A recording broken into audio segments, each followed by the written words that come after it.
Welcome to the program today. Mondo Gonzales here in studio, but I have through Skype one of our favorite guests, Timothy Alberino, all the way from Montana, and we're going to be giving an update on a variety of things, which will be, I think you'll enjoy this. There'll be a lot of fun in this conversation back and forth, but also some new things that Tim's working on, which we want to share with all of you. I know you guys have been following Tim for a long time, and he's certainly had a lot of opportunities to be here and to interview with Gary and other things, and which is great. So Tim, welcome.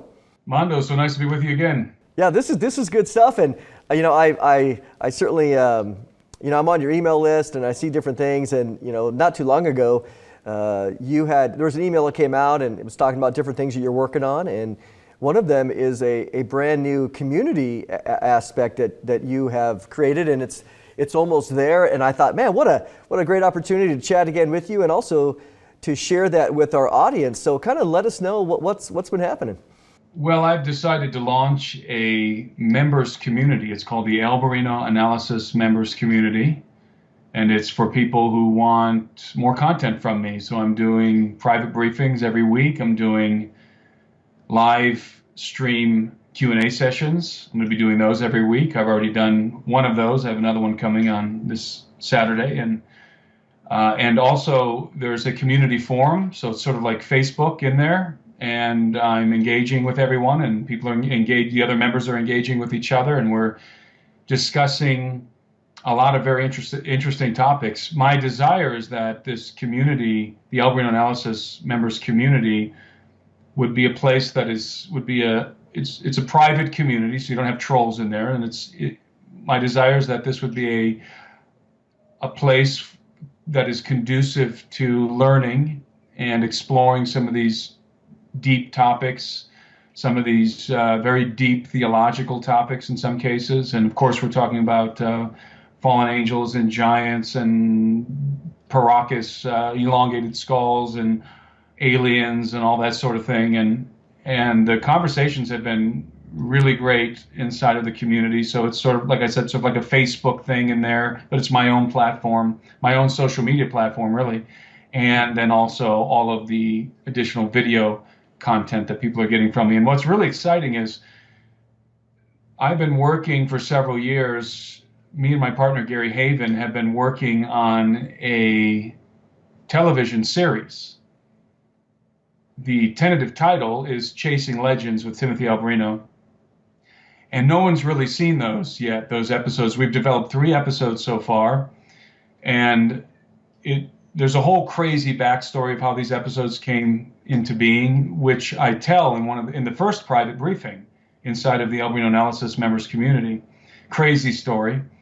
And the first 3 episodes in the series are included in the annual membership. So if you go on the Alberino Analysis, the alberinoanalysis.com, and you sign up for an annual membership, you're going to get an advanced screening of these 3 episodes that you can't find anywhere else. And they're full-length episodes that are television production quality. And they cover, various topics. So that's included in the annual membership. So I'm really excited about that. People are really enjoying those episodes, and it's a fun place for me to hang out and upload videos talking about things that I can't discuss in public. So there's things that I discuss in the Alberino Analysis Members Community that I simply cannot address on YouTube. And personal things that I talk about. So it's a lot of fun. And thanks so much, Mondo, for joining the community. It's all you. I think we were talking earlier. You might have been the very first person to join the Alberino Analysis Members Community. So that's really great. I was so excited to see you in the members community. It was great. I know I was for sure the first one that posted in there because I was like, oh, this is awesome. And of course, seeing all the things that you have in there. And now it's been a few weeks, and personally, I'm living it up. I have a long drive on my way to the office every day, so I'm like, okay, let's see what's going on in the community. And so I'm certainly 100% supportive. And to me, the interactions and communications in there is awesome. I also like one of the things that you had said in one of the briefings is that you have the freedom. You told the story of how your previous YouTube channel was deleted, and now you have a new one. But yet in this community, we know where it's going. We know, as many of us, that the censorship, the deletions without cause, without any repeals of any kind. So this gives you complete freedom to talk about truly what's on your heart without repercussions. It definitely does, and I've been able to talk about things which I'll not mention here because I don't want your video to get flagged, but things that I've been wanting to comment on for so long.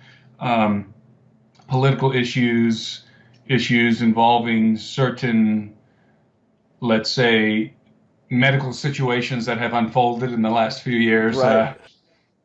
Personal stories that, I just wouldn't feel comfortable discussing in public. So it's like, the way I approached this was I actually came up with this idea in Costa Rica a couple months ago.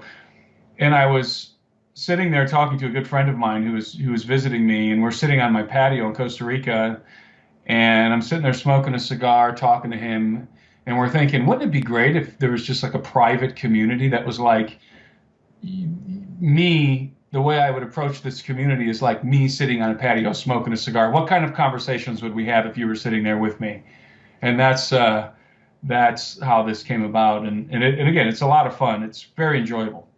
Yeah, and I've listened so far again because I've had to, and it's interesting. What I'll tell people is, Tim, what you're saying is absolutely true. I mean, it's great to see you kind of maybe a subtitle, Timothy Alberino Unleashed without restraint, because to hear you share the stories that I've heard little bits and pieces of over, and you're like, yeah, maybe one day I'll tell that story. Well, now the day is here where you get to share some of these, which are incredible.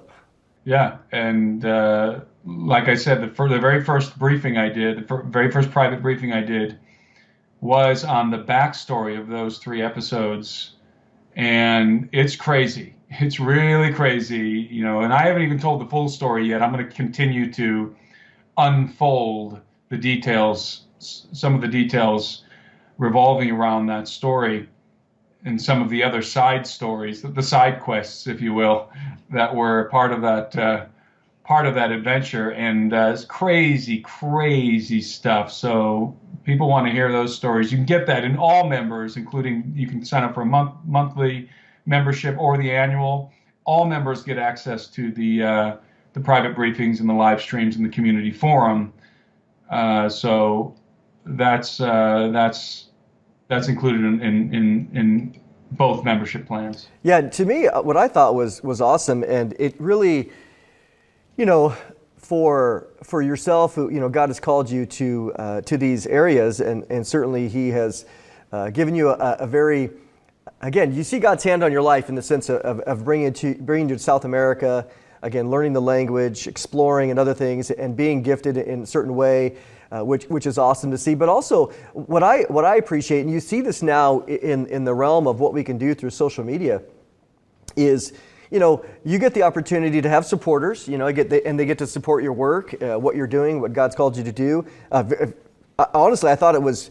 I thought it was too cheap, honestly. But so that being said, people don't have to be like, oh my gosh, no, it was extremely reasonable. And again, but ultimately to support you so that you have the freedom to go out and explore these things and to share, because how many people get to do archaeology and other things around the world and to explore and to see. So, I mean, to me, I just encourage everybody, again, to do what I did. I was the one to jump in on it and to see, again, God unleash you to what He's called you to do because of your unique backgrounds. I appreciate you saying that. And hopefully this will become sort of a masterclass for people who want to dig deeper into the topics previously mentioned, because that's my desire, and people are free to ask questions. And I don't shy away from any of the questions. We got into some pretty deep theological quandaries on the last live stream Q&A. So we're tackling all kinds of issues, and I'm giving my opinions, and I'm wanting to hear everyone else's opinions, and I'm loving engaging with people's different ideas in the forum. So everyone is welcome to the Alberino Analysis members community, and we've got hundreds of people already in there and interacting, and so if this intrigues you at all, go to the elberinoanalysis.com and you can sign up and join our community. Yeah, let's talk about, you have the 3 episodes, and obviously we don't have time to get into every last detail of them, but kind of give us a teaser, if you will, for those that are interested. Again, I've seen all 3. When you talk about the quality, tremendous quality, it's absolutely amazing. What you've done there, and then of course to know that you were the one, you and your son, to edit all of them. And I mean, you guys, I mean, God has gifted you, man. That's a compliment from the highest level. And so kind of give us a teaser of each of the 3 episodes in there that, again, as you mentioned, aren't available anywhere else. The episodes were all filmed in Peru. And I explain why that is in that private briefing. You'll get the backstory. You'll understand why that's the case. And they deal with various topics. We cover, in the first episode, we cover the megaliths and the megalith builders. And there's some information in there that you will not find anywhere else in that first episode. And in fact, there's a lot more information in those episodes even than in the True Legends episodes. Those of you who've seen the True Legends films that I produced with Steve Quayle, those episodes were the True Legends material was sort of like the first level. This is going a little deeper. This is the second level of exploring the megaliths and the megalith builders of Peru, and we have some new information. And so that was a lot of fun to film because I love being around the megaliths in Peru, Sacsayhuamán, Ollantaytambo, even Machu Picchu. The foundations of Machu Picchu are megalithic. And so you're going to encounter information about these sites that you won't find anywhere else. The second episode is, I'm trying to think, what was the second episode? The second episode was really this amazing adventure that I had the opportunity to go on. This expedition I had the privilege of leading with my colleague Anselm P. Rambla, who's a Spanish explorer and just a great researcher. And Anselm and I went into the Andes, the central Andes, and we explored a hitherto undiscovered, we made the official discovery of this lost city in the Andes Mountains. And it was a perilous journey, and it was a lot of fun. It's just a great adventure, and that's documented with some surprising discoveries. That's documented in the second episode. And in the third episode, we are exploring the Paracas culture. We're investigating the Paracas culture, and me and Gary Haven, by the way, are the hosts basically of the episodes. Gary was on all the adventures, and for those of you who don't know Gary Haven, he's the founder of. He and his wife Diane founded Curves. You remember the women's fitness franchise, but Gary is one of the most intriguing people I've ever had the privilege of knowing. In fact, him and Anselm P. Rambla are two of the most interesting men in the world, and both very adventurous. And so there's a lot of interesting characters in these episodes. And Gary and I did our own investigation into the elongated skulls, the Paracas elongated skulls. We invited L.A. Marsuli and Chase Kletsky to come down and join us in that episode. This is episode 3 in the series, and we were able to feature their phenomenal work, the phenomenal work that L.A. Marsuli did in regard to his analysis of the Paracas elongated skulls, which you were involved in. You and Chase Kletsky and the other members of the team, you guys did a phenomenal job. And so we sort of wanted to feature that work, and then see if we could expound on that work and investigate some of the other aspects of the Paracas culture. And we actually did our own DNA analysis with LA and Chase while they were in Peru with us. And Gary and I had some DNA sequence with some surprising results, and you'll have to watch the film to see what we found.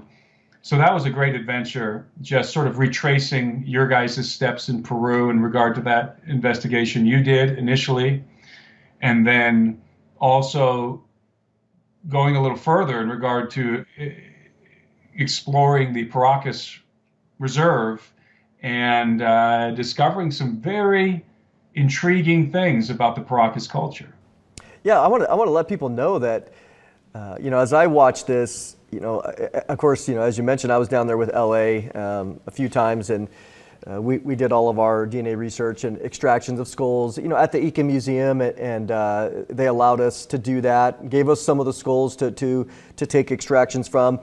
And so, we did our work, and I remember, seeing you in January, I think it was in January of 18 at our official press conference that we had in Los Angeles, and it's the first time I got to meet you. But what I enjoy, just from my own perspective in watching this, is how, again, you guys took what we did and you developed it even further.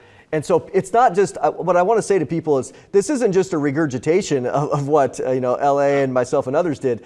You guys took it, again, on location a little farther than we did. Yes, and I should say that a feature of these episodes, a unique feature of these episodes, is some state-of-the-art technology that we were able to procure, Russian technology. In fact, it is a state-of-the-art ground-penetrating radar that operates off of a drone platform.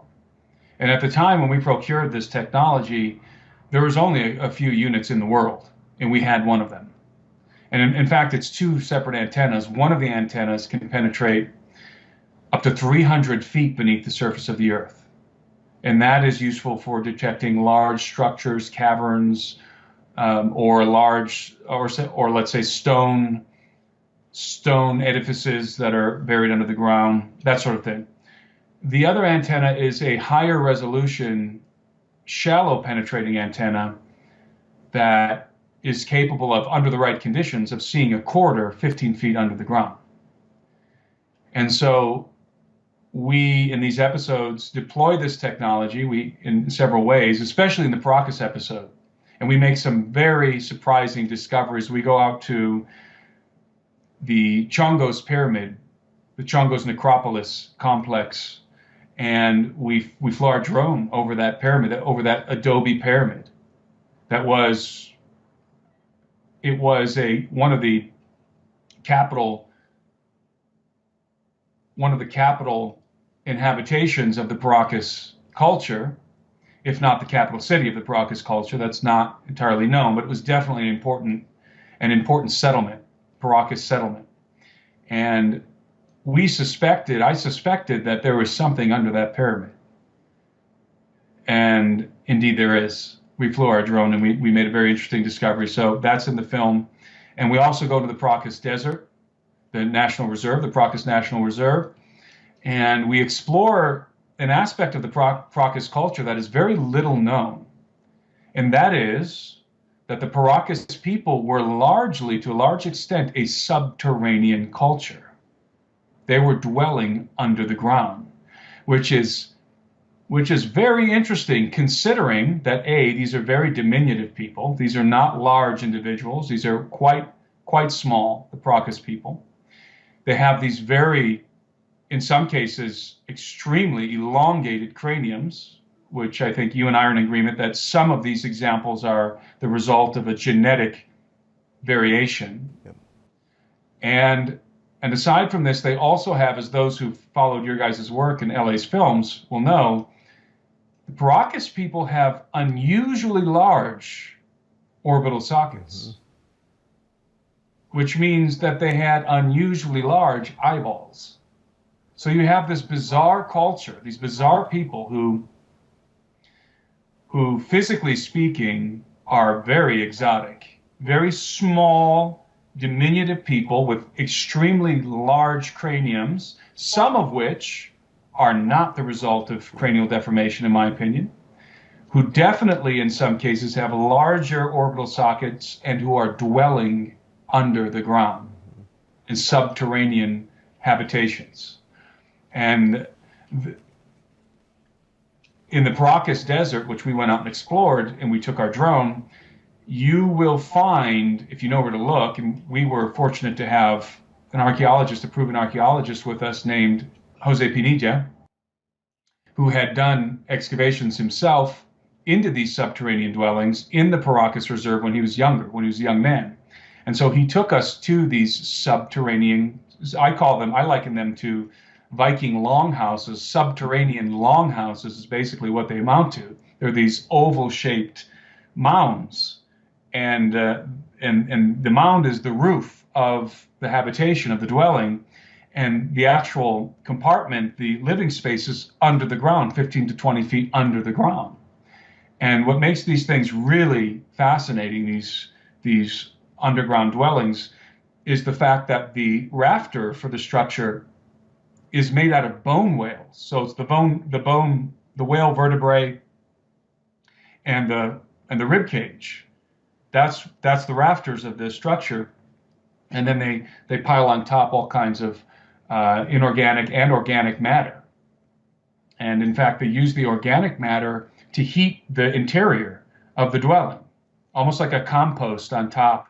So the roof was sort of a compost that was held together by whale bones, and underneath this mound, again, what amounts to sort of an oval-shaped mound, are these subterranean dwellings with these bizarre, let's call them creatures, living inside. So most people don't know that these subterranean dwellings exist. And I first was made aware of these dwellings, the subterranean dwellings of the Paracas culture, through the writings of the eminent archaeologist Julio Tejo, who was working back in the 1920s and 30s, and he is one of the greatest, if not the greatest, Peruvian archaeologists. And he was the first one to discover the Paracas culture. And Julio Tejo remarked in some of his publications at how unique the Paracas culture is in several aspects. And one of these aspects is the fact that they were subterranean, that this was a largely subterranean culture, and that they were dwelling underground.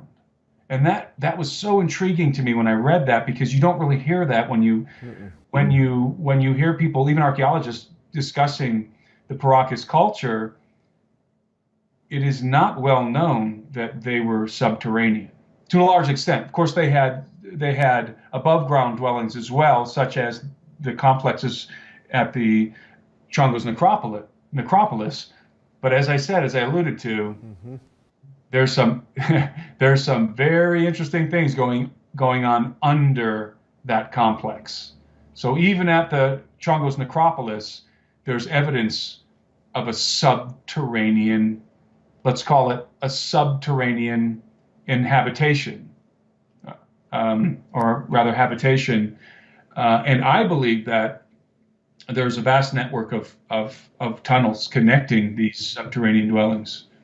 I'll tell you what, when we were there, traipsing around the Chongos necropolis, Elle and I were just walking through the desert, and as you know, there's a skull sitting over there. There's bones everywhere. It's really kind of strange, and walking right past that pyramid, and I said, "Hey, LA, look at this. This looks like you see all these rocks out here." And I said, "These look like walls." He's like, "No, there's not. No." And he goes, "I dug down on those," and I said, "Well."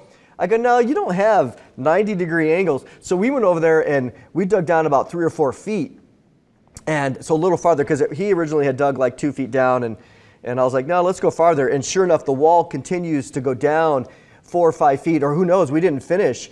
But then where I was standing, I was on my phone, I had GPS, I put on a satellite image, and you could just see, and to me, you could see these cities that were there, right there in the sand. You could just see the tops of them. And this is where, again, the technology that you mentioned, which I've got to see in Missouri.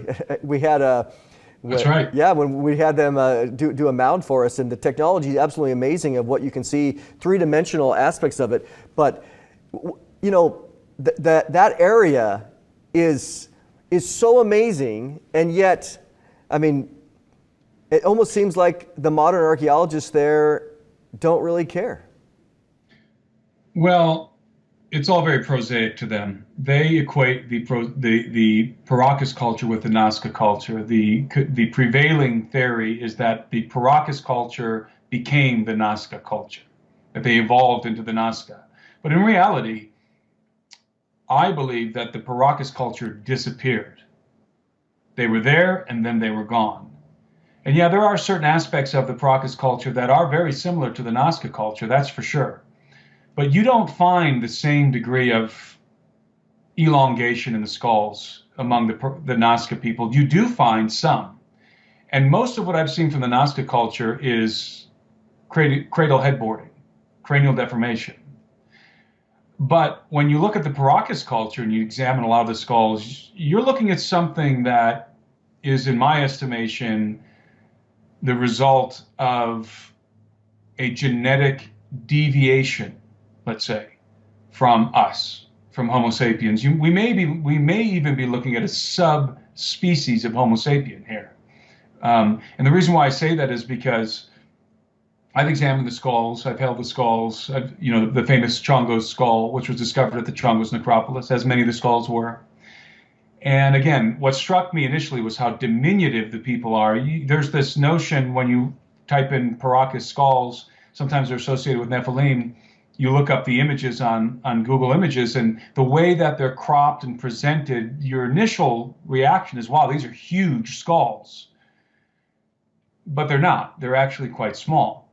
They are large in regard to the size, the sheer size of the cranium in relation to the size of the body that cranium was perched upon, let's say. So the skulls are unusually large in regard to the ratio of the body. Mm-hmm. So the skull to body ratio, in that sense, the skulls are large. But these were, as I said earlier, these were quite diminutive people. So what really struck me let me back up. So I had the opportunity to go to a particular museum while I was in Lima, Peru. I visited this museum on a couple of occasions, and it's in a university, and I took LA and Chase there. They had not previously seen a particular artifact I wanted them to see in this museum, and you can see their reaction. I wanted to get their, in the film, I wanted to get their unscripted reaction. And when they walked in and saw this particular artifact, which happened to be one of the most well-preserved mummies I've ever seen, Paracas mummies I've ever seen. And it was one of the original, if not the original mummies that was excavated by Julio Tejo in the 1920s. And this mummy is extraordinary. When you see it for the first time, it kind of takes your breath away, because you can handle the elongated skulls, the Paracas elongated skulls, and they're bizarre, to be sure. They are bizarre. The ones that are not the result of cradle headboarding, which are also interesting, but the ones that are really pronounced and do not show signs of headboarding, you almost want to use the word alien without going down the ancient aliens, the ancient astronaut theory road. But when I saw this particular mummy for the first time, I really had the impression that I was looking at something that was not us, that was not entirely Homo sapien. It looked so different in many ways from ordinary human beings, because this mummy, which you see in the film, this mummy the skin is remarkably well preserved, and all of the body parts are there. The hands and the feet and all of the body parts are very well preserved, and the head, most importantly, the head is still connected to the body. So you can see the neck, and the skin is covering the entire body. So you really get a good idea of what these elongated skull Paracas people looked like.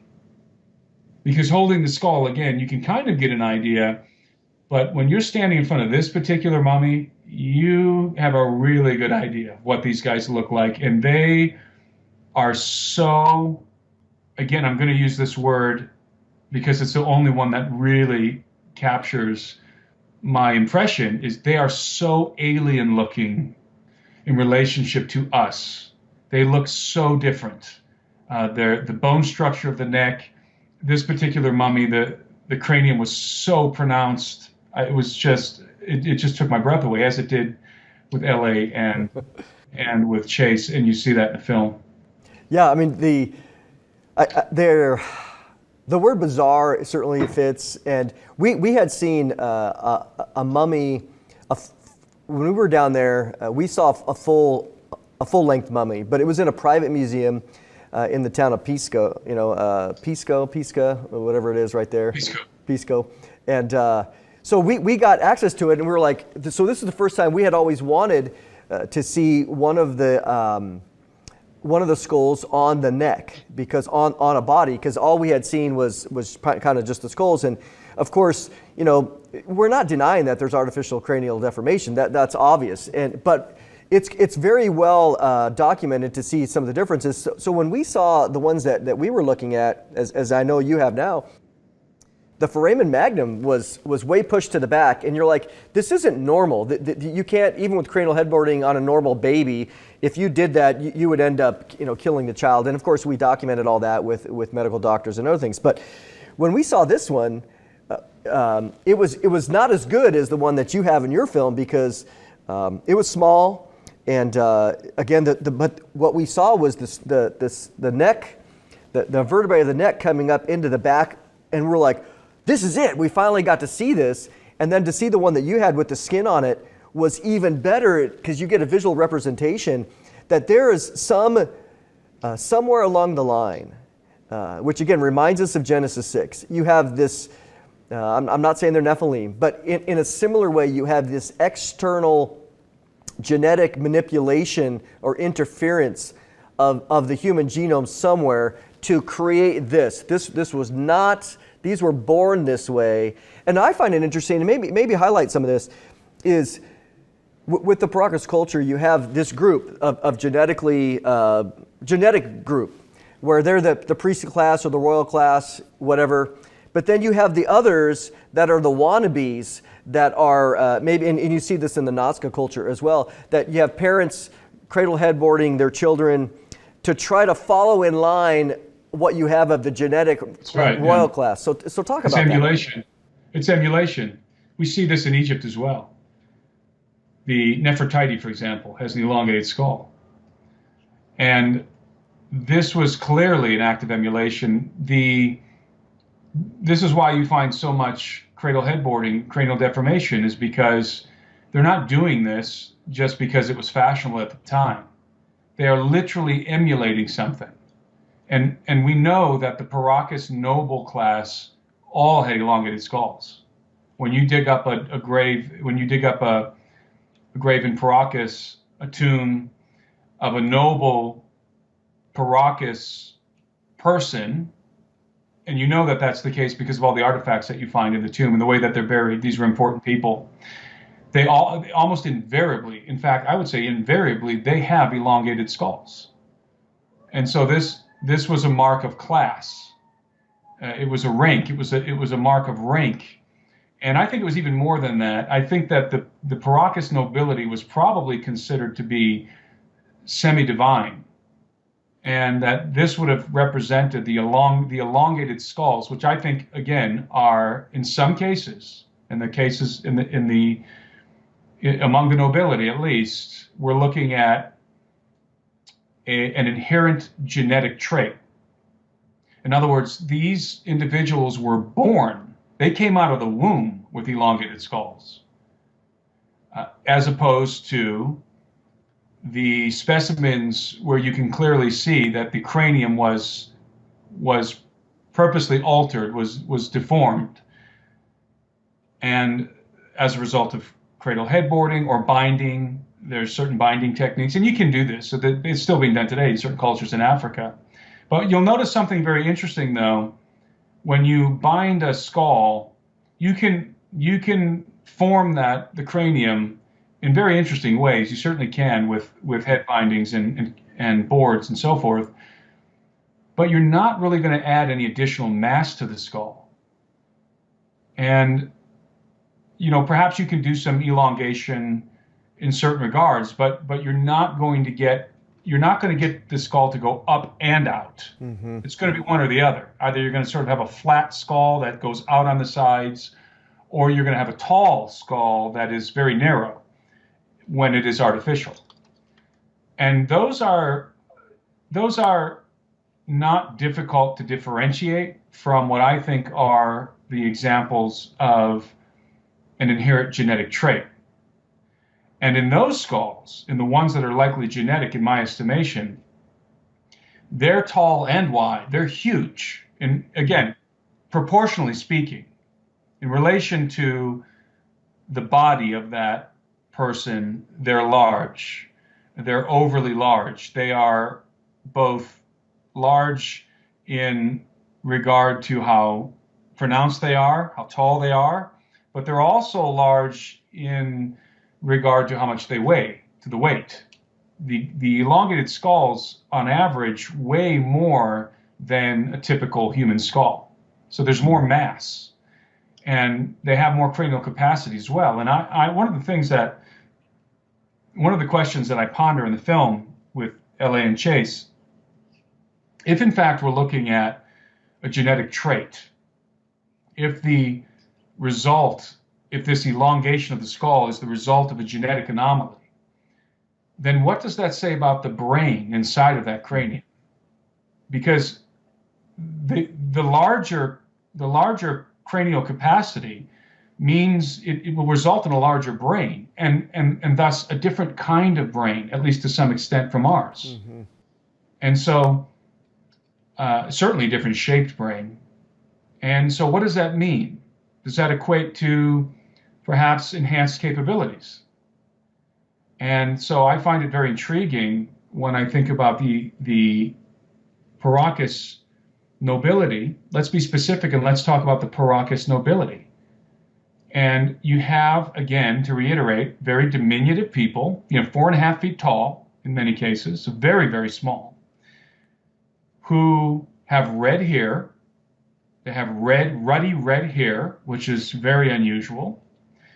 They have a unique bone structure, which is apparent in the mummy that we analyze in the film, that mummy I referenced earlier. They certainly have, again, referencing specifically the Paracas nobility, they certainly have larger orbital sockets than normal human craniums, and larger orbital sockets equate to larger eyeballs. So not only do they got these pronounced elongated skulls, they also have huge eyes relative to our eyes. And in addition to all this, they are subterranean. So are we looking at, as I said, and of course this is wild speculation, but are we looking at a subspecies of Homo sapien?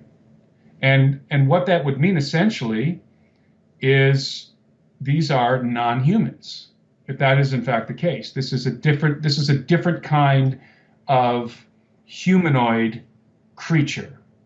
And then if that's true, then the question would be, how did these beings come to be?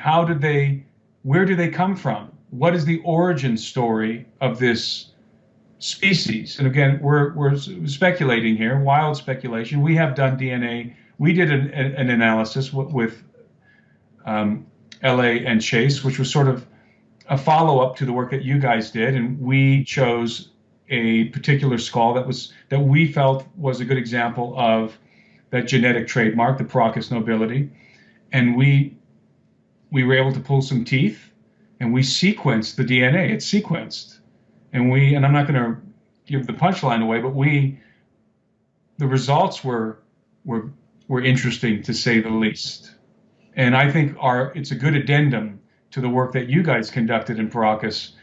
And it adds to the story, this bizarre story of the Paracas culture. And it certainly, and I'll just say this, it definitely suggests, strongly suggests, that the Paracas culture is not indigenous to the Americas. Yep. And so what is the origin story of these bizarre humanoids? And again, if we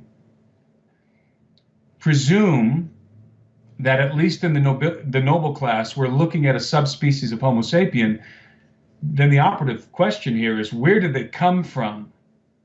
Like, what is the origin of these things? And the origin may have something to do with what you were suggesting earlier. Was there an introduction of non-human DNA into the human gene pool? Now, we all are familiar with the Genesis 6 affair, and we know that, biblically speaking, that's a biblical fact, let's say. That's how we get the Nephilim. Now, I'm not saying that the Paracas people that the noble class, the Paracas nobility are Nephilim. That's not what I'm saying.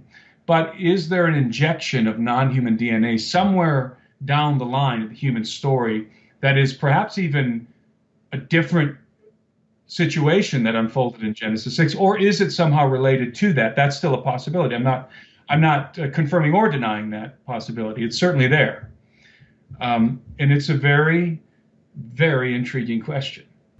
Yeah, when we look at the biblical data, you know, we have the Nephilim and the Anakim, and they're very much tied to height and giants, and certainly that we know that.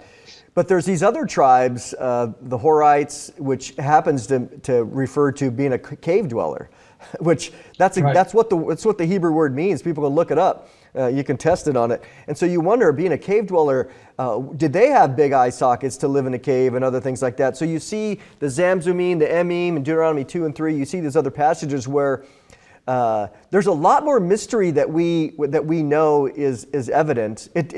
It's not. To me, it's not even to be far-reaching or to be totally outrageous to just simply look at the skull and go, well, again, with all these medical people, and to not have the encumbrances of conventional archaeological restraints, to be able to think outside the box and not worry about the ramifications, to say, clearly this is not just headboarding. It is genetic. And there was a guy that had come up to LA at one of the recent conferences, and he was a biologist, a molecular biologist in genetics. He said, "Hey, LA, I'm just going to tell you that I'm hearing the rumblings of the work that's being done down in Paracas, causing ripples out there, and they don't want to publicly acknowledge it because of the risk of academia. But again, all of our work, yours included, I mean, we're taking DNA from ourselves. We can see that we're not contaminating it. We're doing good work. We're doing good work." Well, certainly, the work that you guys did with LA, the word that comes to mind is unimpeachable. It was so professional, so well done. You guys went to great lengths to make sure that you didn't contaminate the samples. And the couple of samples that were contaminated were obvious and removed from the collection.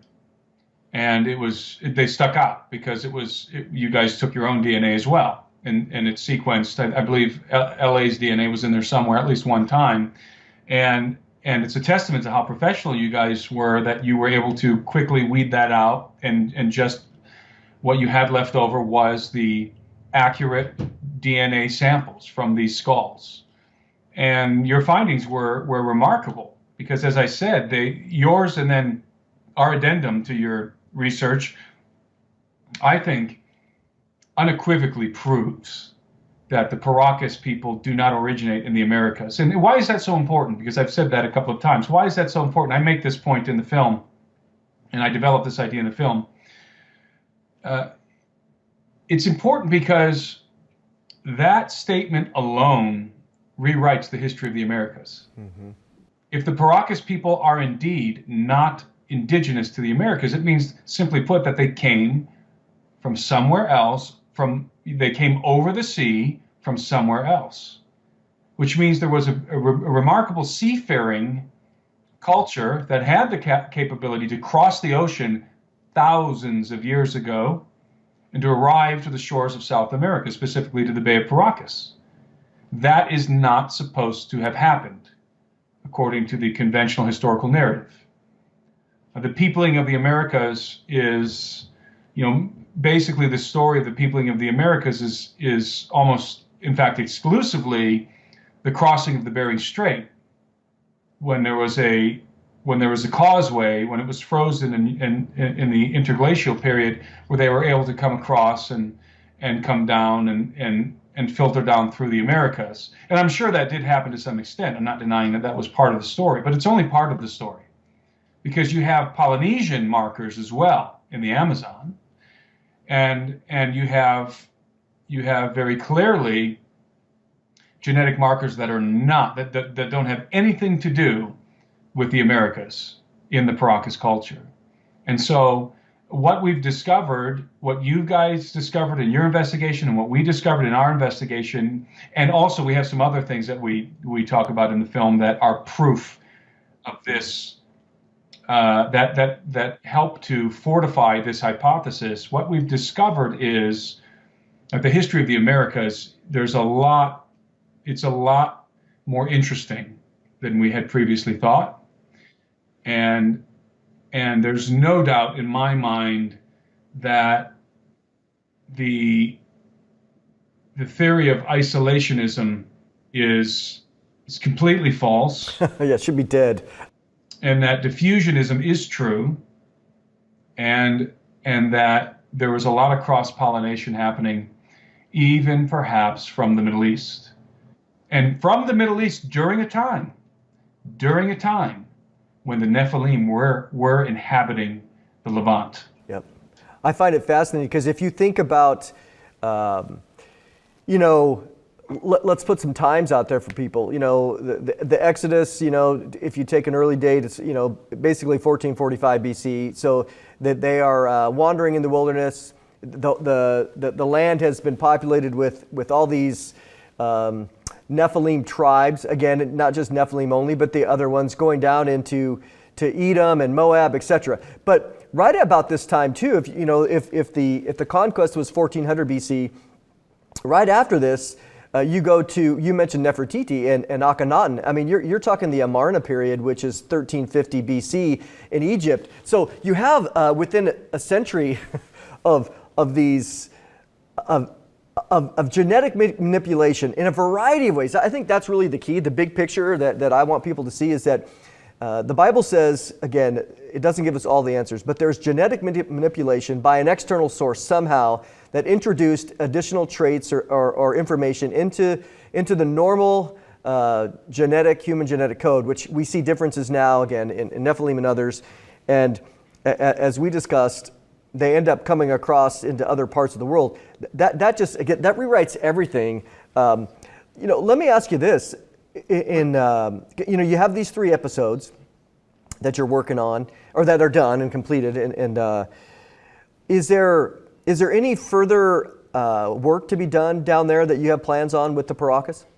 The answer is yes, and let me add a detail here that will tie into what you were saying. There are estimates of the Paracas culture. Some historians and archaeologists actually place the Paracas culture, the origin of the Paracas culture, back to 1500 BC. So the timelines actually line up pretty good in regard to migration of one of these strange tribes that were inhabiting the Promised Land. So I know that's one of L.A. Marsuli's hypotheses, and so there definitely is some indication that could be true. So I just wanted to reinforce that idea. In regard to further projects in Peru and expeditions, I think Peru is one of the most, if not the most, fascinating places on planet Earth. It is, I believe we were discussing this off camera, it's certainly one of the most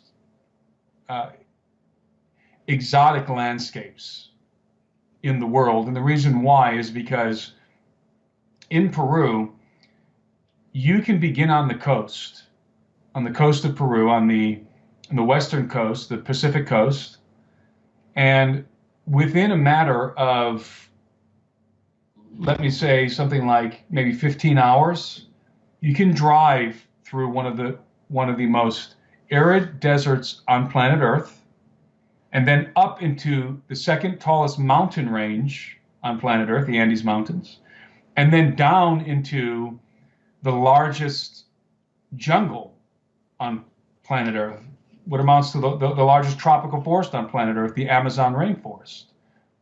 And all of these landscapes that are so radically different from one another are all within the same country.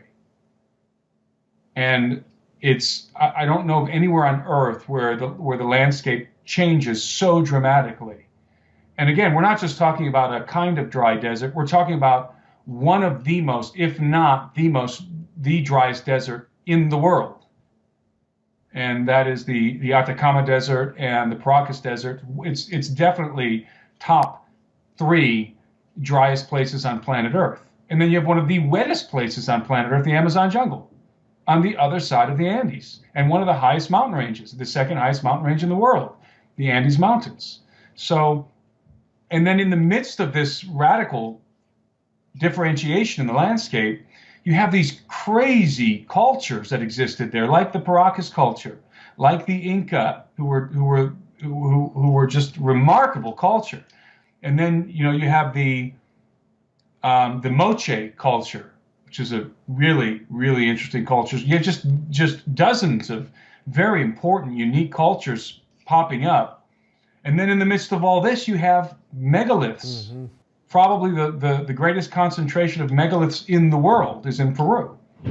You find megaliths everywhere you go in the Andes Mountains, and to some extent into the desert. And this is the most exquisite Cyclopean architecture that I've ever seen anywhere in the world.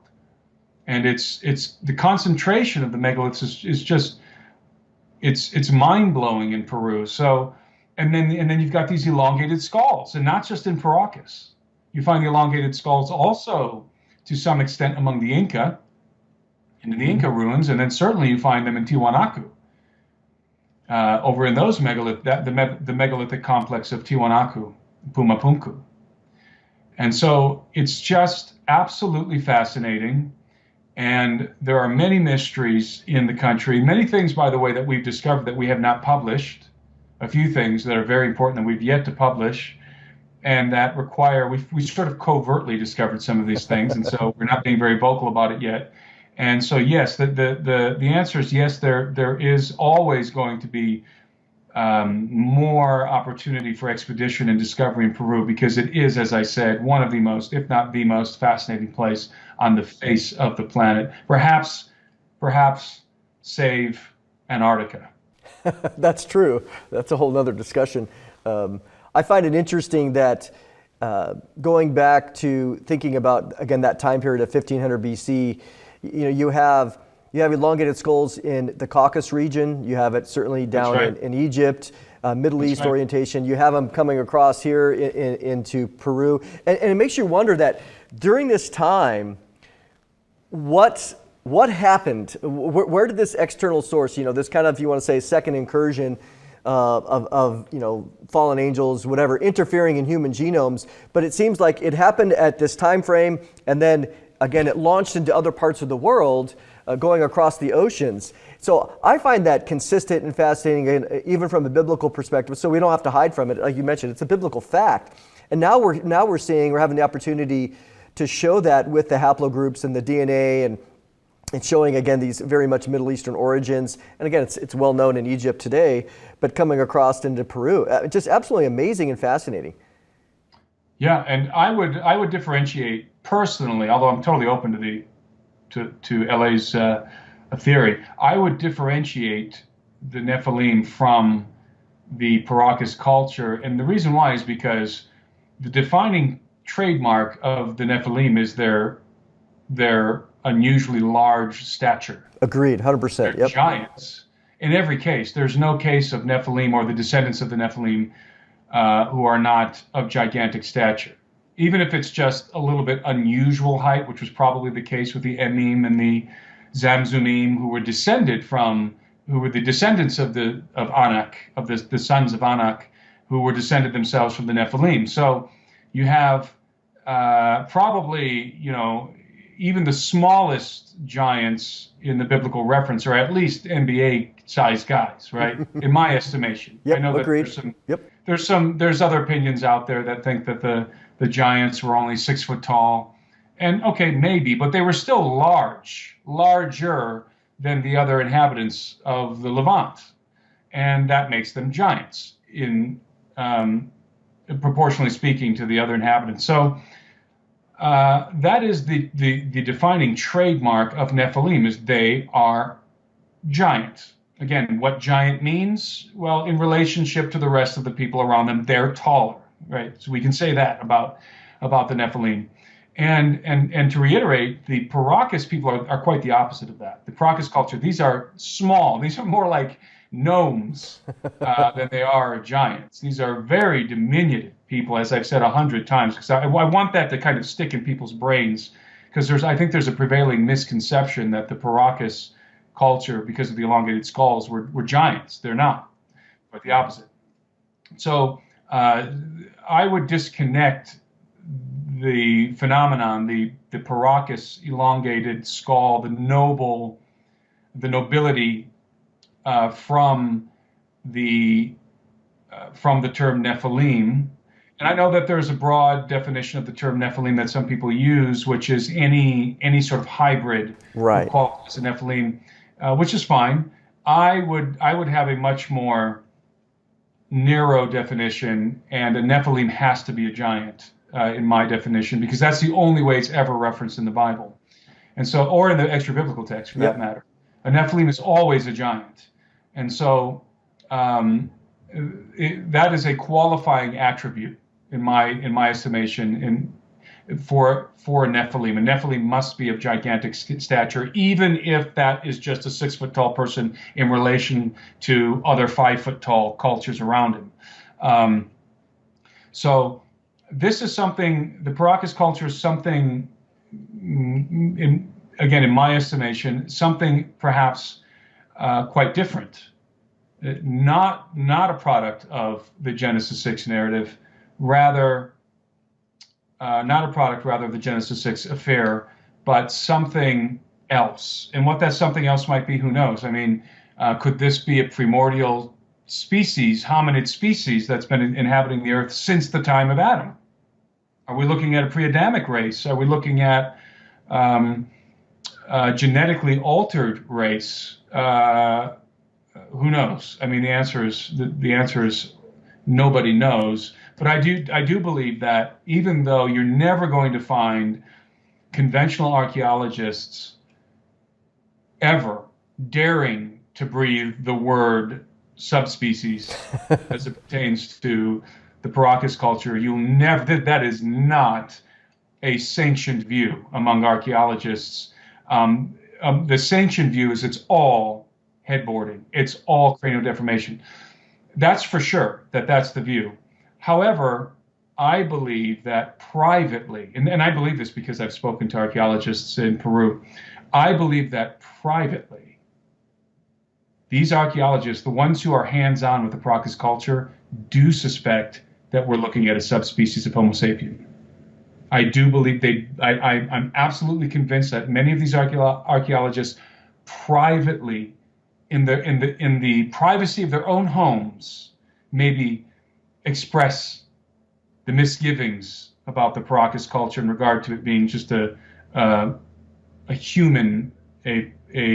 typical human culture, probably in conversations with their wives and kids, express a little bit of a different view. And again, that's an informed opinion of mine. So it would not shock me at all if in the future, sometime in the next decade, undeniable proof emerges that the Paracas culture is not entirely human. And of course, what we need is the nuclear DNA, which you guys were unable to attain and we were unable to attain. It's very difficult to sequence nuclear DNA. It's much easier to get mitochondrial DNA, and mitochondrial DNA, as we all know, only informs us about the mother, but not the father. Yeah, one of our goals, when we were talking with the Ministry of Culture, I mean, again, we went through the whole approval process for various things, and one of the proposals, or in the proposal that I wrote, was, hey, we want to get these initial specimens out to get them tested, and then if there's anything unusual, anomalous, which it came back, unusual, then we wanted to go to the second stage, which was to have an excavation somewhere in the Chongos necropolis so that we could find something that came fresh out of the ground. And then boom, as soon as it's out, man, we're grabbing DNA and we're bringing it, because it's, again, as you mentioned, it's so arid there that the preservation is astounding. But it is. But they just, when we did this, we did everything they asked, and they just ignored it. So I'll one up you. I was sitting with, I was actually sitting with LA and this very same archaeologist that you guys worked with, and Gary Haven. Me, Gary, and LA were sitting there talking to the director of the museum in Ica, who's also very influential in the excavations that happen in the region, and actually can authorize excavations. And I'm sitting there, me, LA, and Gary Haven, and I'm making an offer. Me and Gary are making an offer that we're thinking she can't refuse. We're literally telling her, and the other archaeologists who you guys work with, we were offering to deploy our technology, again, this state-of-the-art ground-penetrating radar, to go out there with their archaeologists. We said to them, you can bring whatever archaeologists you want to bring, whoever you want to bring. We will deploy our technology. We will share all of the data with you, and we will fund the excavation effort. We'll fund it. And we'll give you all of the data from the survey, from the GPR survey. Because we discovered around the Chongos Pyramid, we discovered a half a dozen at least mummy bundles very close to the surface. We're talking a foot or two beneath the surface.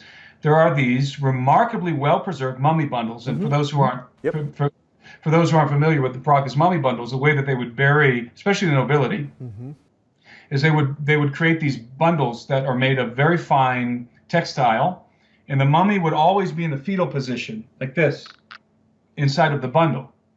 And we could literally see the mummies inside of the bundles with our GPR, because we can render it in 3D in software. And we can see the mummy bundles, and we can see how deep they are, how close to the surface they are. And we could actually see on one of them had a very elongated skull.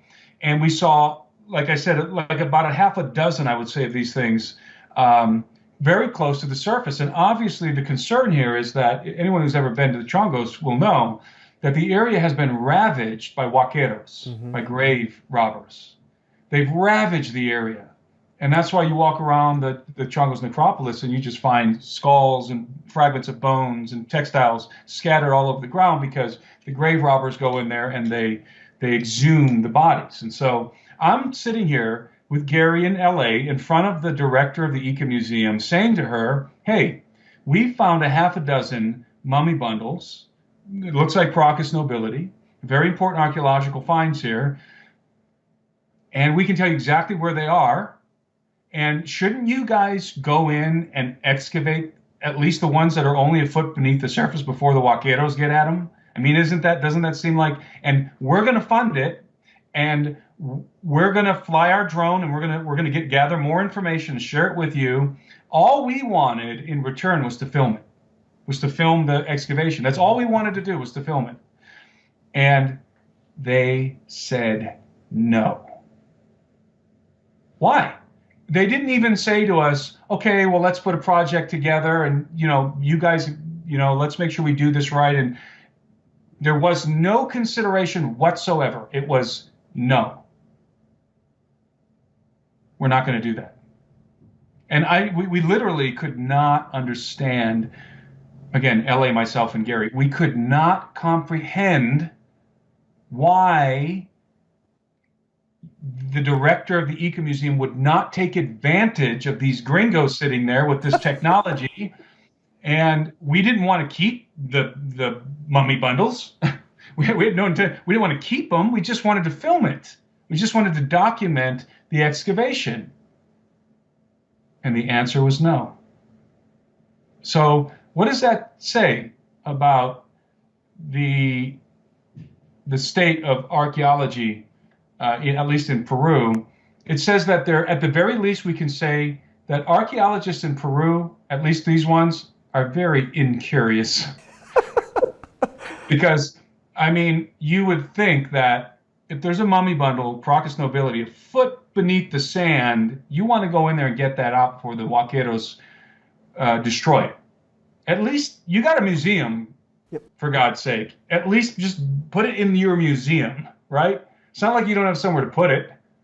Put it in your museum right here. So it really was revealing to me that it's not, we all assume that archaeology, and there are great archaeologists, I'm talking to one right now, there are archaeologists who are just really interested in the truth, and they're not entrenched in a particular ideology.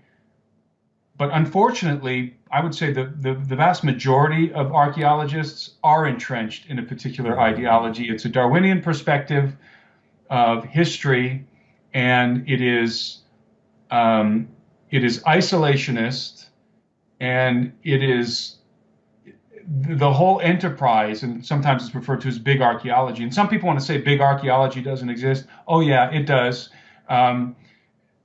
There's this concerted effort to maintain, to protect the narrative. Yep. So if you think that archaeology is about discovery, that's only true if the discovery fits within the parameters of the accepted narrative. If it falls outside of those parameters, then it's obfuscated. The data, the artifacts are obfuscated, or worse, they're sequestered away and hidden away from the public. And this sounds like conspiracy theory, but I think there is plenty of anecdotal evidence out there that this is indeed true. I have personally encountered things with archaeologists in Peru and Peru is a whole different deal, by the way. You have your archaeologists who are entrenched in a particular worldview, a particular doctrine, and there's this overarching, let's call this big archaeology. There's this overarching doctrine, this overarching conventional accepted narrative that all of archaeology falls into. Yep. Right? Except for maverick archaeologists who are out there doing their own thing. But in order to get a job at a university, or to get your project funded, to get a grant, you have to fall within the parameters of the narrative, of the accepted narrative. And then, so that's the overarching, quote unquote, big archaeology. But then you go to a place like Peru, and it becomes a little bit more granular. In Peru, you have the big archaeology, that's the overarching umbrella, but then you have a particular doctrine that relates specifically to Peru. That's even more, it's higher resolution, and it's even more entrenched. It's even more hostile. And in Peru, they have this timeline, of these different cultures, and then of course you get into the Inca, who are sort of the crescendo of the whole thing. And the Inca are, it's the heritage, it's the national heritage of Peru, right? Yep. Which is funny because the Inca, the bloodline of the Inca was wiped out. That bloodline's gone. Peruvians today are not the descendants of the Inca, because the Inca were only the noble class. Mm-hmm. It was only the royal family. Only they were Inca. Everyone else was whatever tribe they happened to be a part of, but subjugated to the Inca. So it was like an empire. It was an empire. The Inca conquered and subjugated the various tribes that were inhabiting the Andes, and those tribes didn't become members of the Inca The tribes did not assimilate into the Inca culture. Rather, they were subjugated by the Inca. In fact, I'm getting far afield here, but in fact, the Inca, they were so intentional on keeping the different tribes separated that even the city of Cusco was divided into quarters. And in each quarter lived a particular tribe. And those tribes had to inhabit that particular quarter of the city, and they had to wear their traditional garb. So the Inca were very intentional about keeping the tribes divided in regard to their cultural practices and even their garments. But the Inca themselves wore exclusive garments, and the other tribes were not allowed to wear the garments of the Inca. For example, only the Inca nobility, only the royal family could wear the it just slipped my mind. Not the llama, the other one, the alpaca. All of the alpaca in Peru in the Andes belonged to the Inca, to the royal family. It was a crime punishable by death. It was a capital offense to kill an alpaca, because that's property of the Sapa Inca, of the Inca king. And so there was a concerted effort by the Inca not to integrate the cultures, these various cultures, into their culture, because their culture was semi-divine.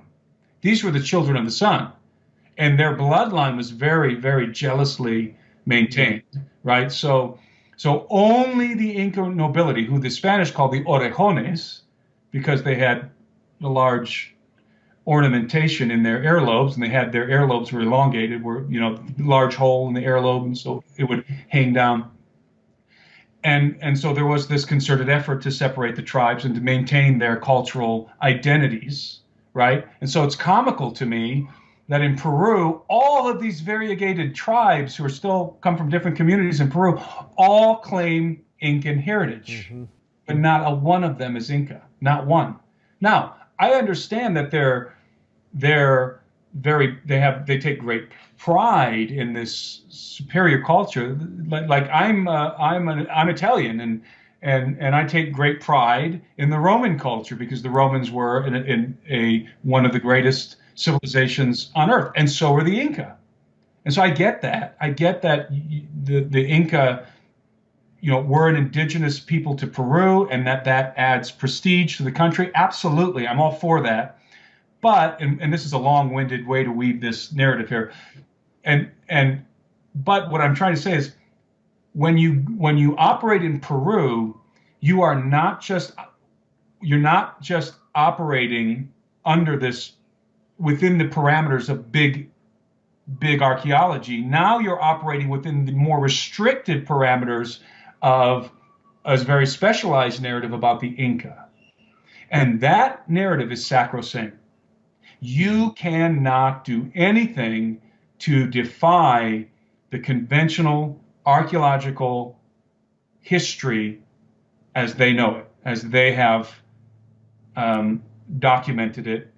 If you defy it in any way, there is open hostility in Peru. You see, so yes, you have the overarching Darwinian historical narrative that you're always coming up against, but then it gets even more constraining when you operate in Peru, because, for example, when I was attempting to get a film permit to film in Ollantaytambo and Machu Picchu specifically, I called one of the largest film.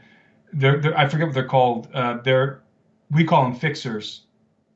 It's a company that helps film production crews to get permissions and license to film in various parts of the country, right? And I called this individual.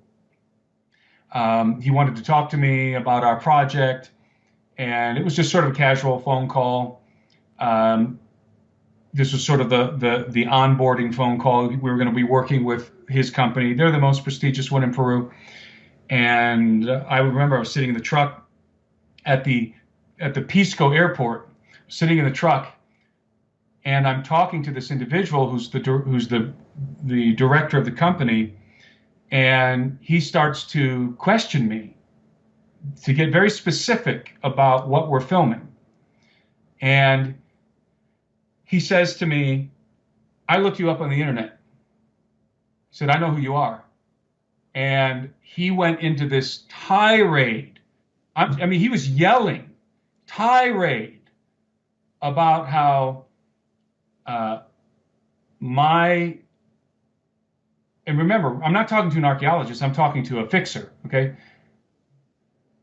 He was talking, I'm trying to recall his exact wording here. He was going on a tirade about how my views, my perspectives are completely invalid, and that I am robbing Peru of its heritage, and that I'm a racist, and he was saying things that weren't true, that were patently false. Like, he was equating me with the ancient aliens people, and saying that I'm going to say that aliens built Ollantaytambo or whatever, and I'm sitting there calmly assuring him that he's mistaken.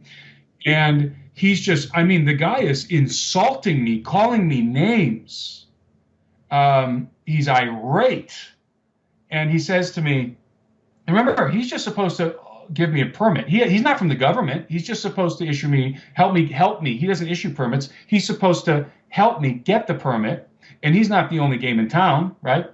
But so he says, he told me, "I am the nephew of the director of the Ministry of Culture. He's my uncle. And I promise you, I will make sure that you don't get any permits in this country, that you will not be able to do anything. And I'm going to talk to my uncle, and you will be banned in this country from filming or from even going to these sites." I mean, he was irate. And I just started laughing. I said, "You will do no such thing. You don't have the authority to do that." And I said, "By the way, my contacts also know your uncle is true. Uh-huh. And we're going to go talk to him and tell him how unethical you're operating your business." I said, "You should not, it is none of your business what I'm here to film. That's none of your business. You're not the government. You don't issue the permits. You just help us get the permits. And you're not the only one who does that. We're just going to use somebody else. It's none of your business." And I assured him, I said, even though we're not filming anything that has anything to do with aliens, we weren't. I said to him, "We will go to any of these sites and we will film whatever we want." I said, "I assure you we will." And we did. And we did it legally. We got permitting through other sources. I'm very well connected in Peru. And so is Anselm P. Ramla, my colleague, very well connected in Peru. So we were able to do that. That gives you an idea of what you're up against in Peru specifically. It is hostile. I was at Machu Picchu. This wasn't on the film project. This was last year when I did a public tour, basically, to Cusco. And I took a group of people, about 40 people, and we went to these different sites. And I took them to Machu Picchu, me and my colleague, Andres Adasme, who's an archaeoastronomer. And Andres and I, we're synchronized in regard to our view of the megaliths and when they were built and so forth. And Andres has done some phenomenal work. And some of his astounding discoveries are in our film, by the way. And we went to Machu Picchu, and I was discussing with our group, so we had our group around us, and I was discussing the Intihuatana, which is the hitching post of the sun. It is this solar device that is carved into the bedrock. It's called the Intihuatana, and there is some indication that a similar solar device, an Intihuatana, another one, was discovered in Turkey. Mm. And I had seen some documentation on that, and I was just mentioning, hey, if this is true, uh-huh. And there's an Intihuatana in Turkey, then that means that's proof positive that the Inca didn't build Machu Picchu. at least the foundational level.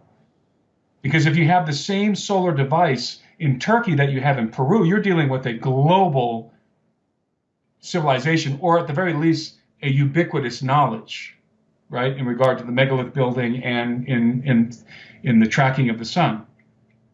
And I'm saying this to the group in English, and Andres was with me, and we're talking about this. And there was a gentleman standing there who was one of the official guides at Machu Picchu, and they put their guides, they stationed them throughout the site so that they're just sort of keeping an eye on things, making sure people aren't, doing anything illegal. But also, I didn't realize this, they're also there to listen.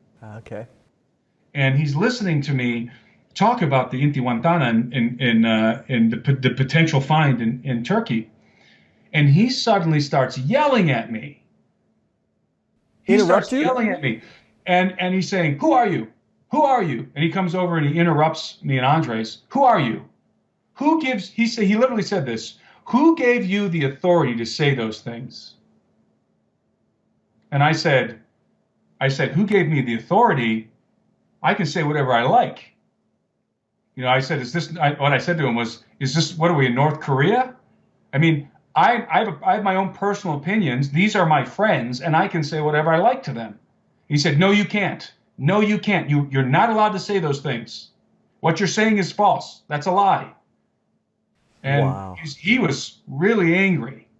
And essentially, to make a long story short, he kicked us out. Really? Machu Picchu, yeah.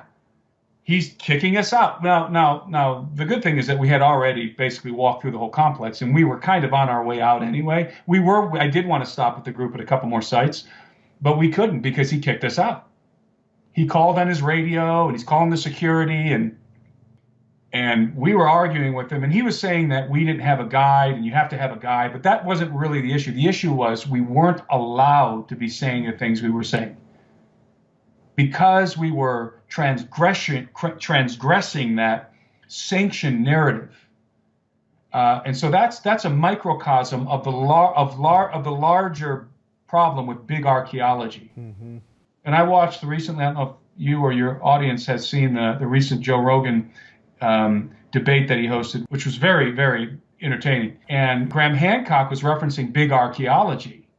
And this guy, Dibble, whatever his name was, the archaeologist, who was just arguing against the idea that there was a advanced civilization in the antediluvian world. And this archaeologist said, "There's no such thing as big archaeology." And it's like, dude, you know why you think there's no big archaeology?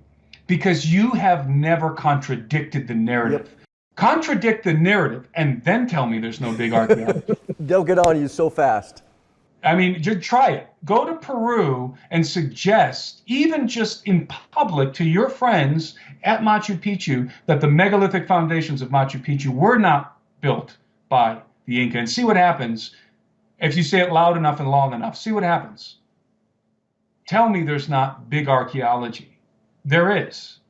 And so, I don't know, I just went on that huge long tirade there, but I don't even know how we got onto it. But well, no, this is good because, I mean, people know that, I have a master's degree in archaeology from the Middle East. So it's not South America or Mesoamerican archaeology for sure, but there's no doubt what you're saying is 100% true. If you go against the grain in Israeli archaeology or other Egyptology, I have a minor in Egyptology, archaeology. And so if you look at that, it is 100% true what you're saying. But it reminds me of something. This is kind of a good segue because it brings me back to, and we could maybe share another teaser here, because in your first film, and I would love to get your thoughts on it when I saw this, was again, going back to Peru, not only do you have the Paracas being mysterious and interesting, but up here, you talk about the Cordicancha and how you were able to see some things there about underground tunnels, and again, the majesty and the mystery of Peru in general. But my question is, and then maybe you can give us I'm just curious, this is me being curious. You talk about what you guys saw there with your sophisticated radar, GPR.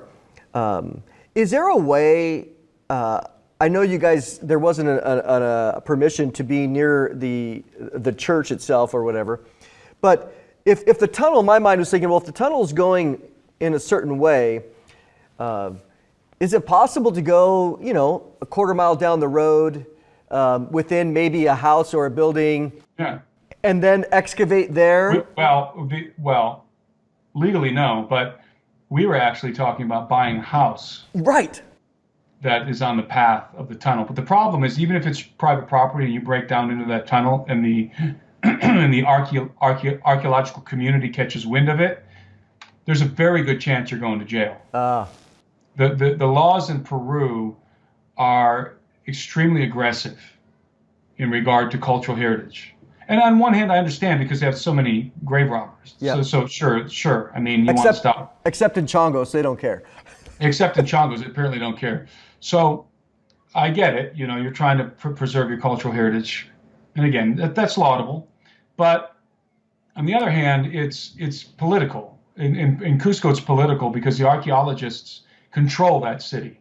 And they're so controlling, in fact, that they can successfully contravene or intentionally go against the will of the Minister of Culture. That's how powerful the lobby is in Cusco. They have just as much power as the Minister of Culture in Peru. And why is that? Because Cusco is the cash cow of Peru. Peru's number one economy, the most important facet of the Peruvian economy is tourism. And the most important facet of Peruvian tourism is Cusco Machu Picchu. So they have a lot of power. And so that's the answer. The answer is we would have to get explicit permission from the Minister of Culture, and B, from the Cusco lobby. And what would the Cusco archaeological lobby? And what would that entail? Well, frankly, it would probably entail large sums of money slipped into pockets. I mean, that's literally the way it is in Peru. So you're not allowed to make archaeological discoveries in Peru without bribing somebody. And that's a broad statement. Let's say if it's in important areas. You can go out in the desert and make a discovery and go publicize it, go talk to archaeologists. And many of the archaeologists might be interested and want to join a project or something, but the brass is very resistant because it's political. And I suspect that it's probably the same thing in Egypt. And these places where the archaeology is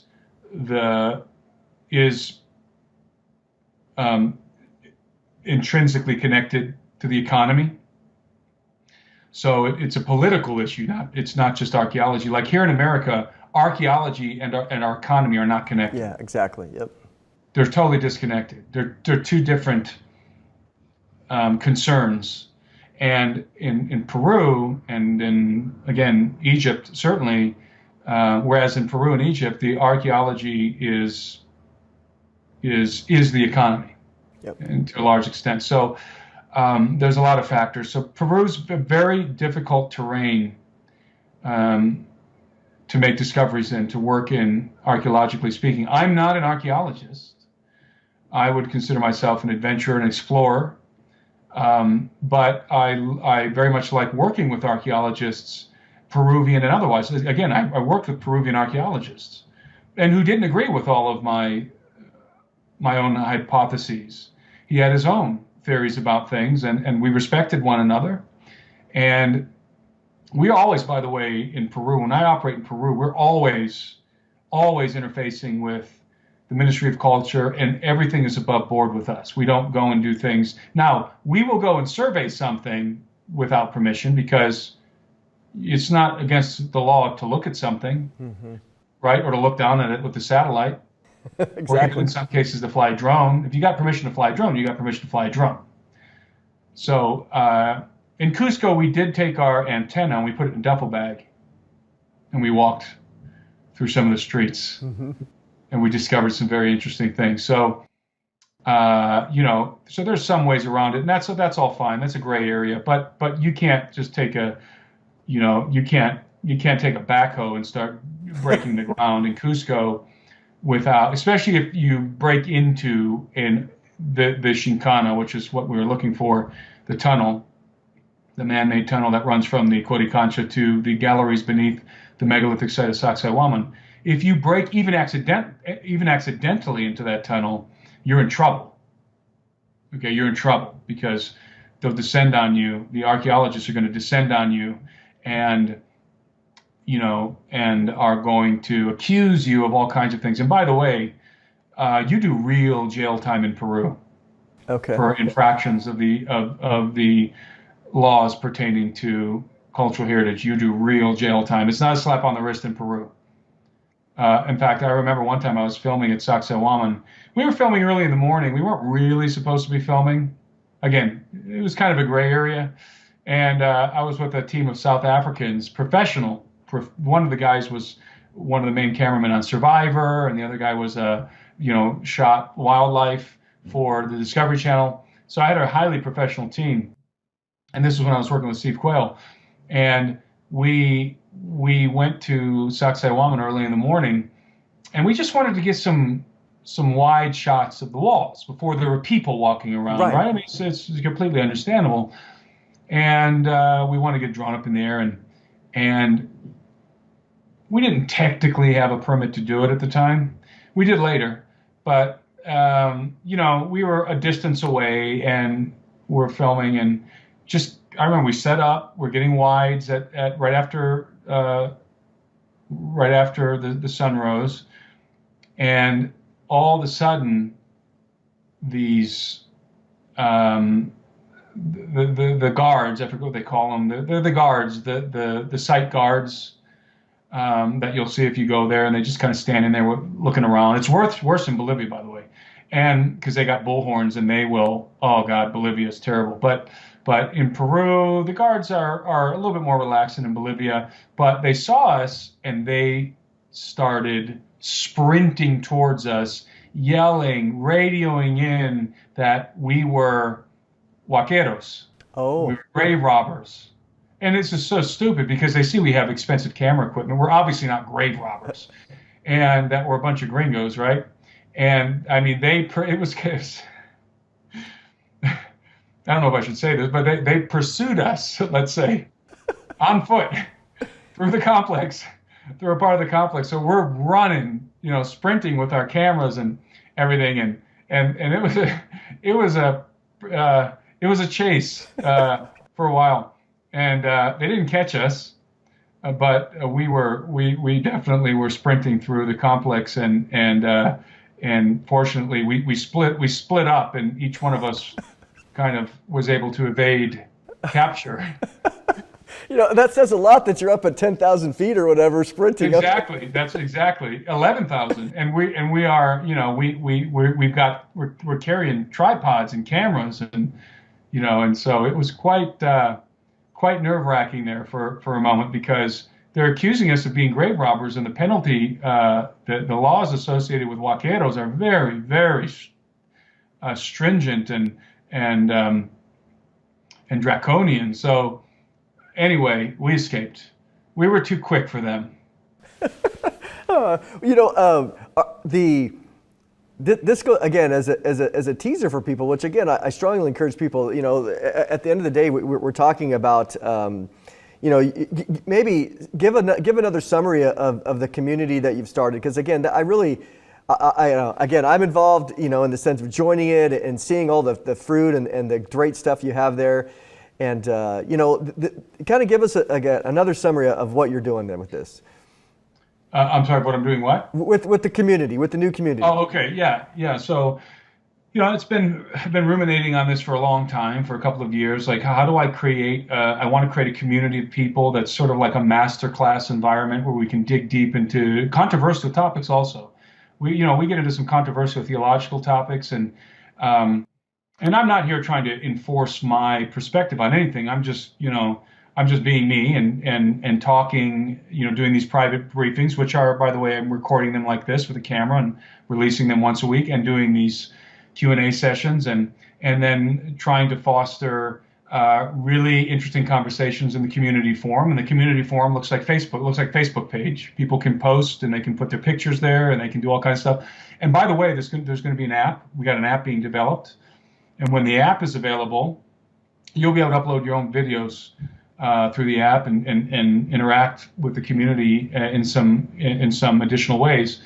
And so this was the idea, was I want to be able to tell some personal stories and talk about things I can't talk about on YouTube and dig deeper into these topics and then get feedback in the community. And so I'm interacting with people in the posts and then in the live chat. And so it's really, as I said earlier, it's really enjoyable and people apparently are enjoying it.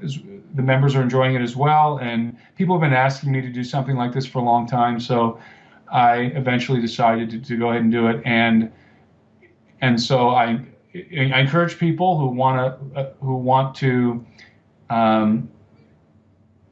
kind of join a masterclass environment where we'll pick a topic and people will discuss the topic without, and this is an important thing, without the trolls. Mm-hmm. There's no trolls in my community. And so you don't have to worry about being ridiculed or being attacked by trolls, because that's a big problem, obviously, on social media. You post an opinion, and some troll who doesn't like your opinion will come out and attack you in a very aggressive and nasty way. And that inhibits conversation. It inhibits the freedom to explore topics with other people online.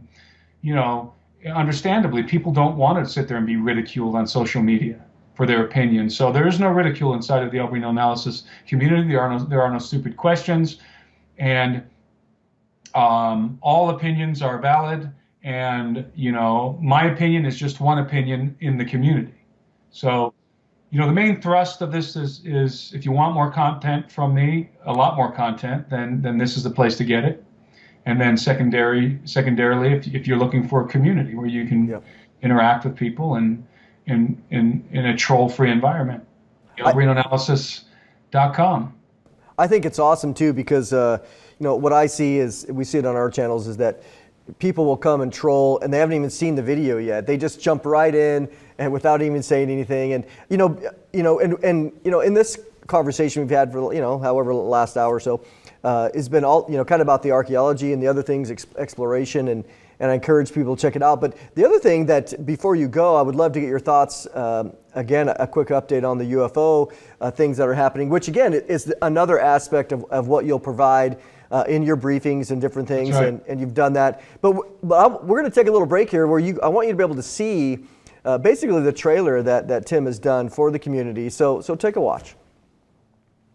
For a long time now, I've been contemplating a way to connect more intimately with those of you who want additional content from me and the chance to delve deeper into the topics I discuss in my publications and interviews.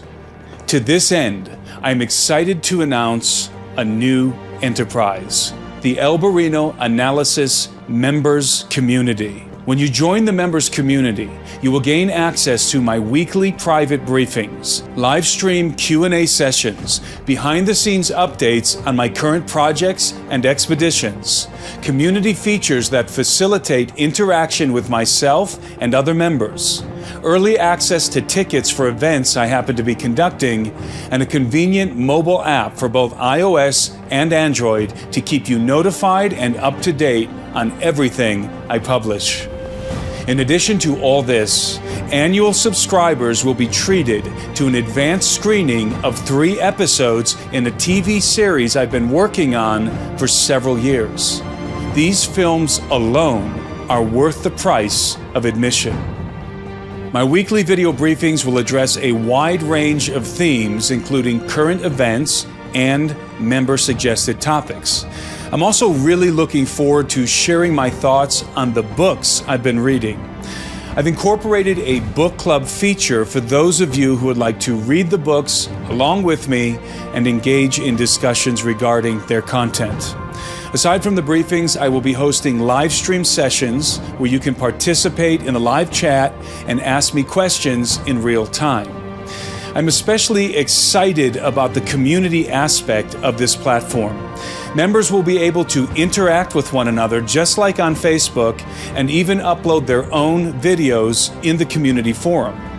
My goal here is to create a virtual university environment where we can all interface and learn together as a community. This is my personal, uncensored platform, which means I will be able to speak freely about things I simply cannot discuss on YouTube without being banned. So members will be hearing my thoughts and opinions on a variety of controversial subjects. The Alberino Analysis members community is the best way to connect with me, support my work, and engage with other like-minded people who are just as enthusiastic about Bible prophecy, theories and alternative history, the mystery of the megalith builders, the mythologies of ancient giants, the UFO phenomenon, and other such fascinating topics. If you would like to become a member, you can find a link to the subscription page in the description of this video, or visit thealberinoanalysis.com. I hope to see you in our community.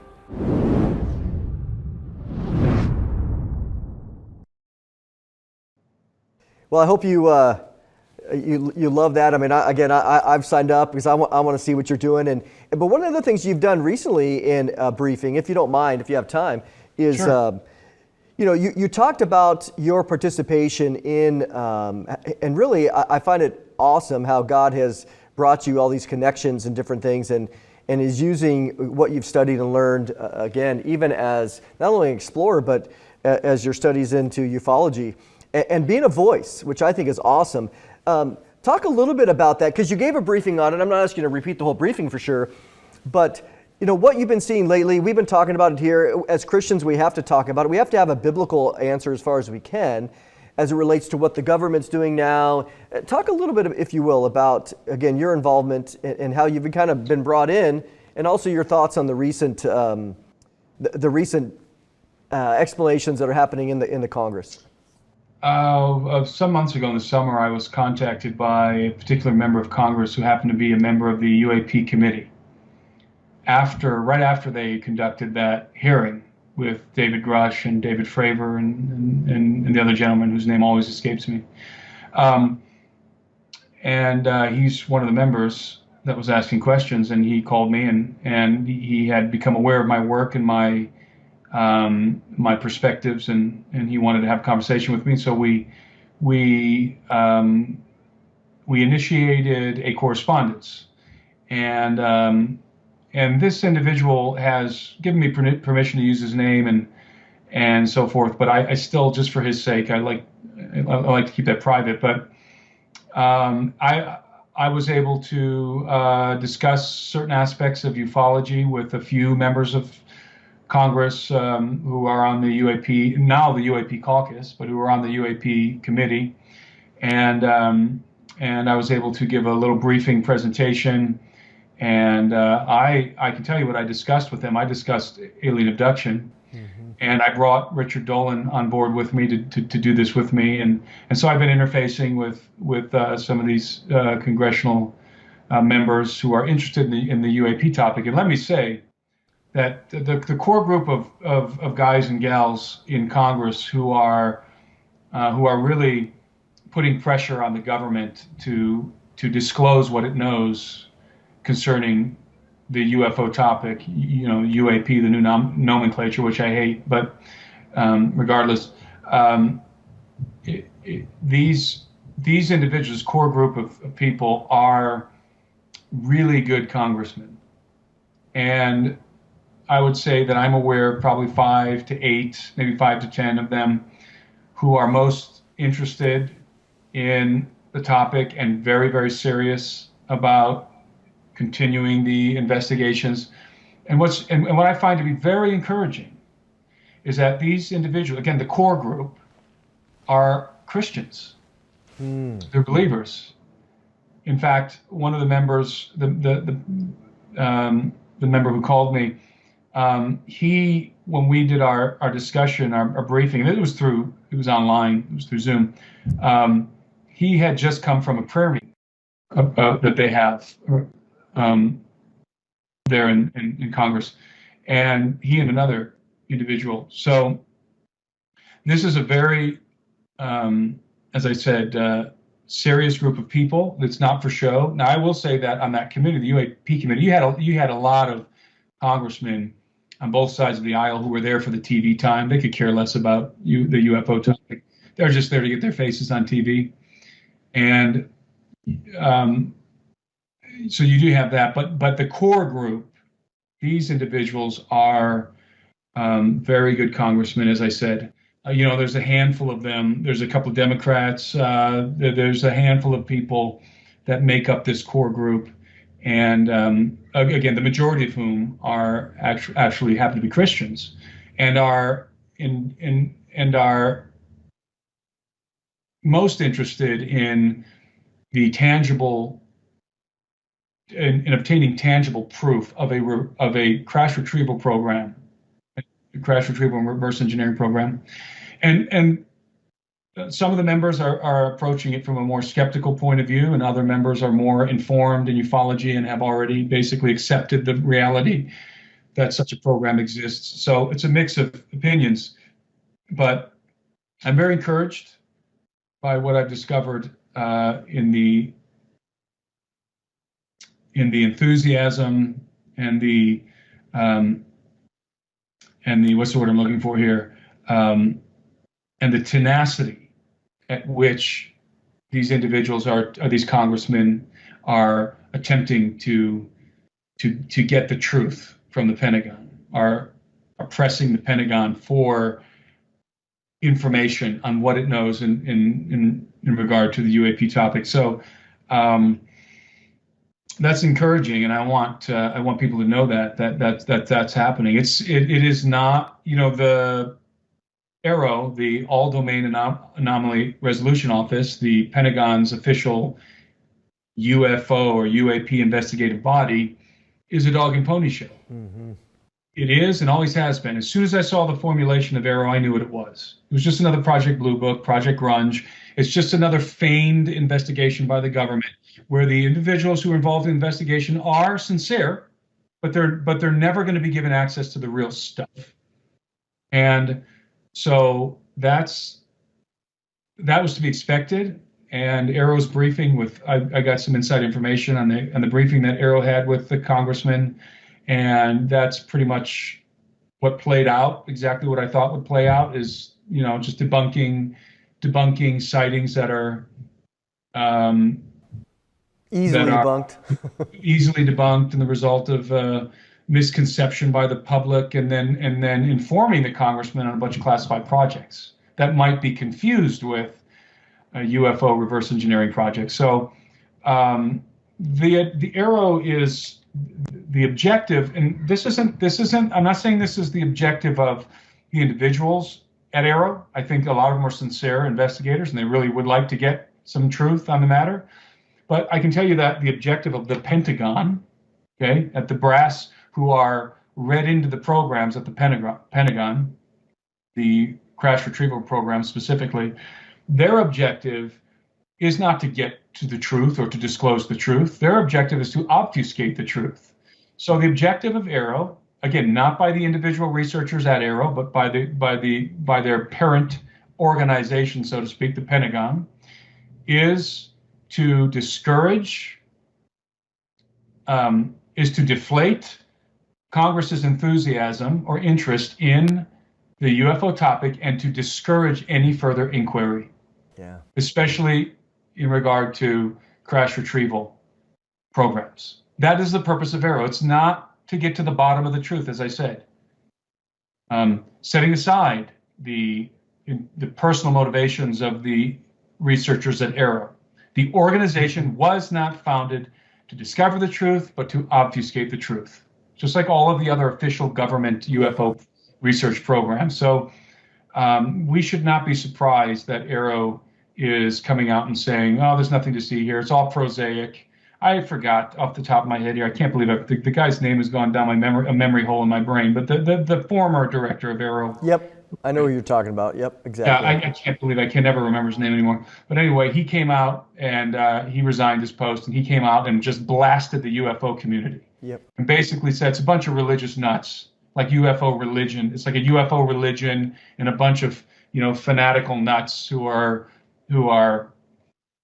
um, propagating this fantasy of crash retrieval programs, something like that, which is of course is of course incredibly disingenuous and offensive to the UFO community, and specifically to the decades of good ufological research that in my estimation unequivocally proves that these guys are lying.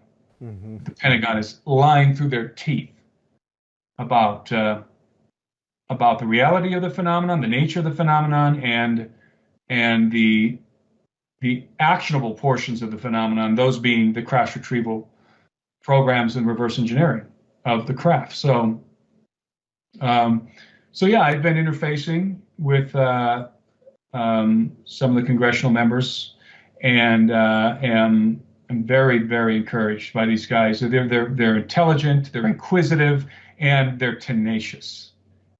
Do you think that, in the sense of looking to, let's say, the next 5 years as an example, people talk about disclosure and different things, but regardless of that, do you see this? You have them. We're hoping in them a little bit that in their tenacity they're going to get something. But is there kind of do you see it going back a little bit with the latest Arrow dismissal of, again, the outgoing guy? I remember watching him. He was kind of temperate in while he was in there, but once he left, he kind of came unglued. Do you see it kind of going back? This is the question. Where are we going to get legitimate information about this?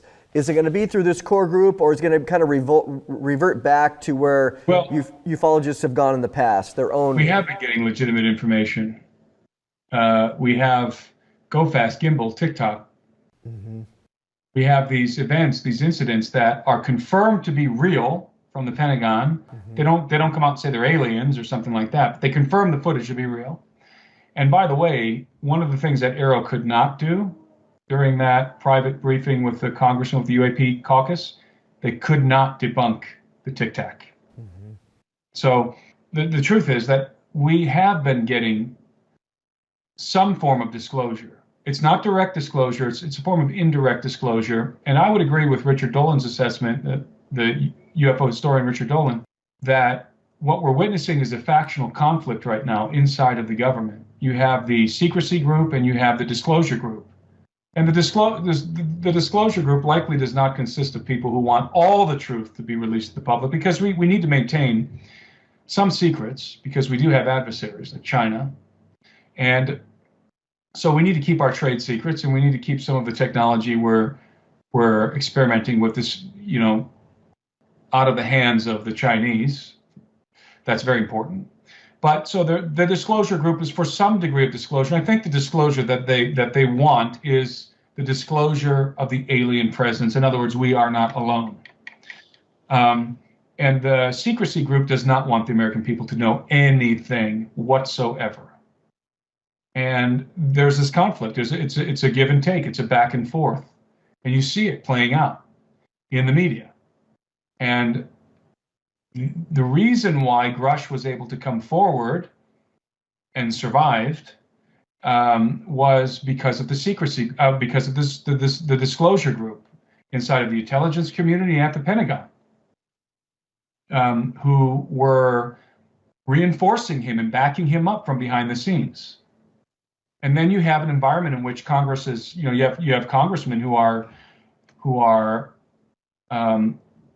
open to the exploration of the phenomenon and to find out what the government knows about it. This is unprecedented, right? In regard, there have been other congressional hearings and inquiries, but what's unprecedented is how the phenomenon is viewed at this point.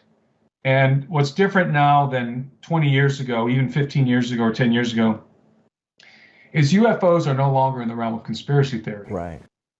They're taken seriously by the media. It's no longer bunch of kooks, tinfoil hat wearing kooks. Ufology is now becoming mainstream. And so most Americans, the vast majority of Americans, believe that UFOs are real and that the government knows what they are, or at least knows about them and is covering it up. And so it's a reality now, and the government's attempts to obfuscate it's not going to work on the public, but I'm afraid that there is going to be a chilling effect in Congress. That's why it's so important to support these congressmen in their efforts to pop the lid on disclosure. And again, I'll reiterate, this core group of people happen to be Christians. Yeah. So that's very interesting, isn't it? Mm-hmm.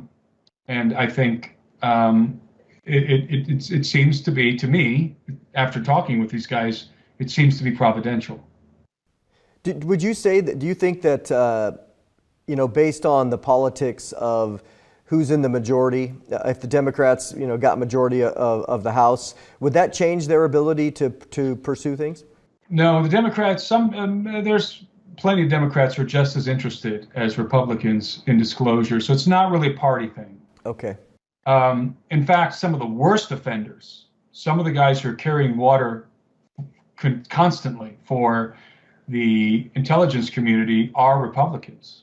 And, again, I'm not a big fan of Chuck Schumer, but Chuck Schumer is much more interested in disclosure than, again, some prominent Republican, congressmen, such as Mike Turner. And Mike Turner is actively trying to oust Congressman Burchett from his seat, specifically because Burchett is pressing on the UFO issue.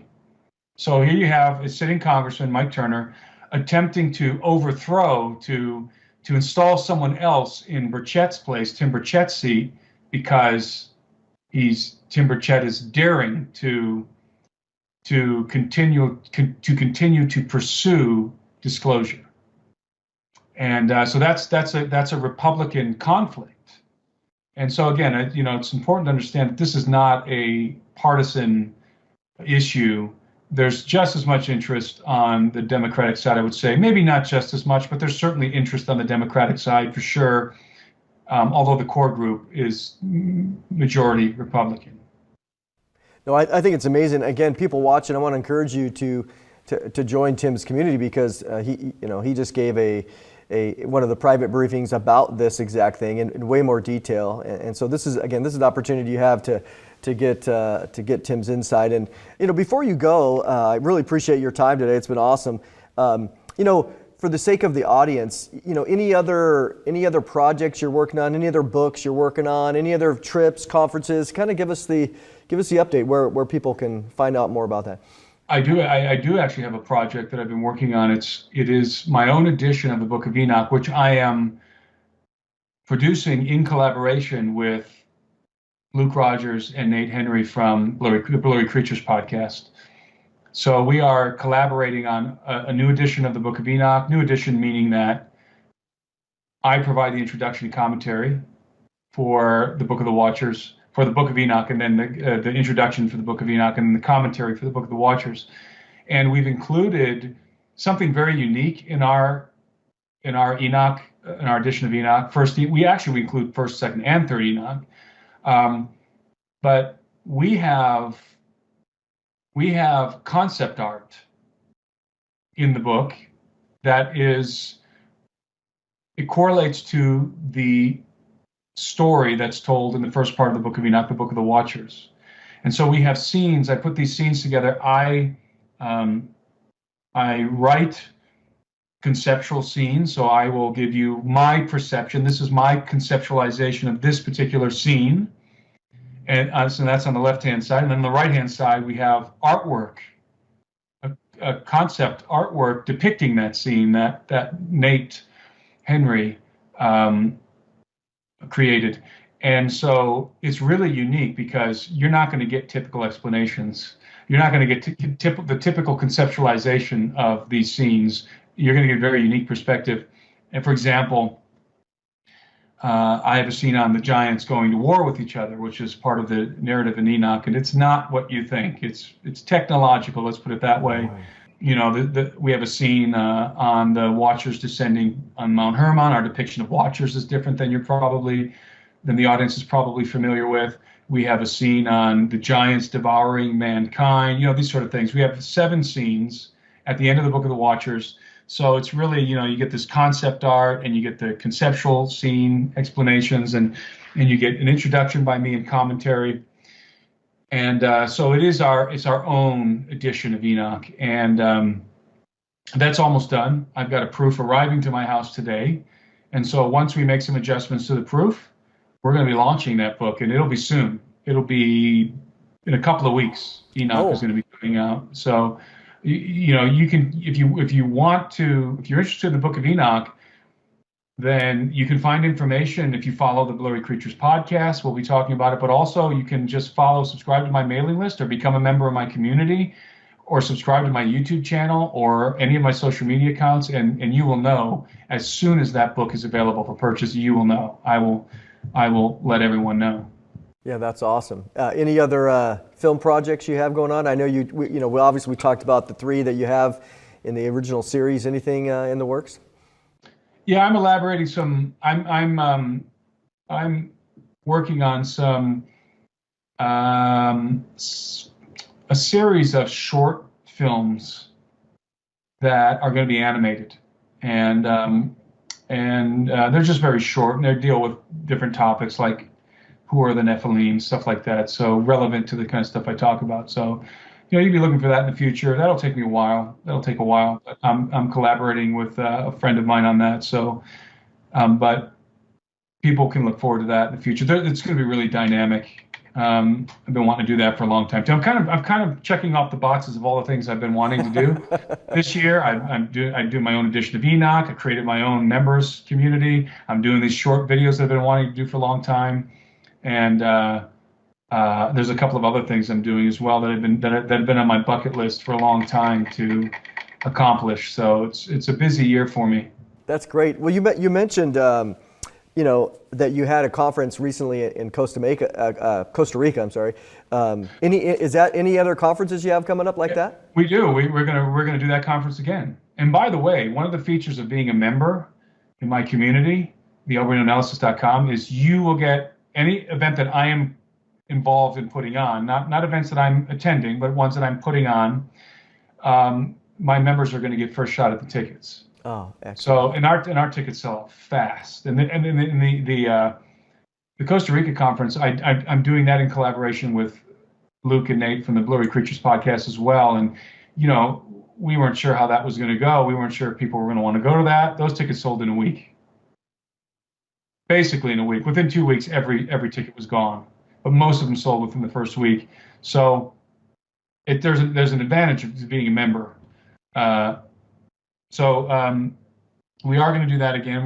We haven't announced that yet. And by the way, for those who might have been interested in going to the one we did this last February in Costa Rica, phenomenal event. By the way, phenomenal event. I had a lot of deep conversations with a guy that was a protege of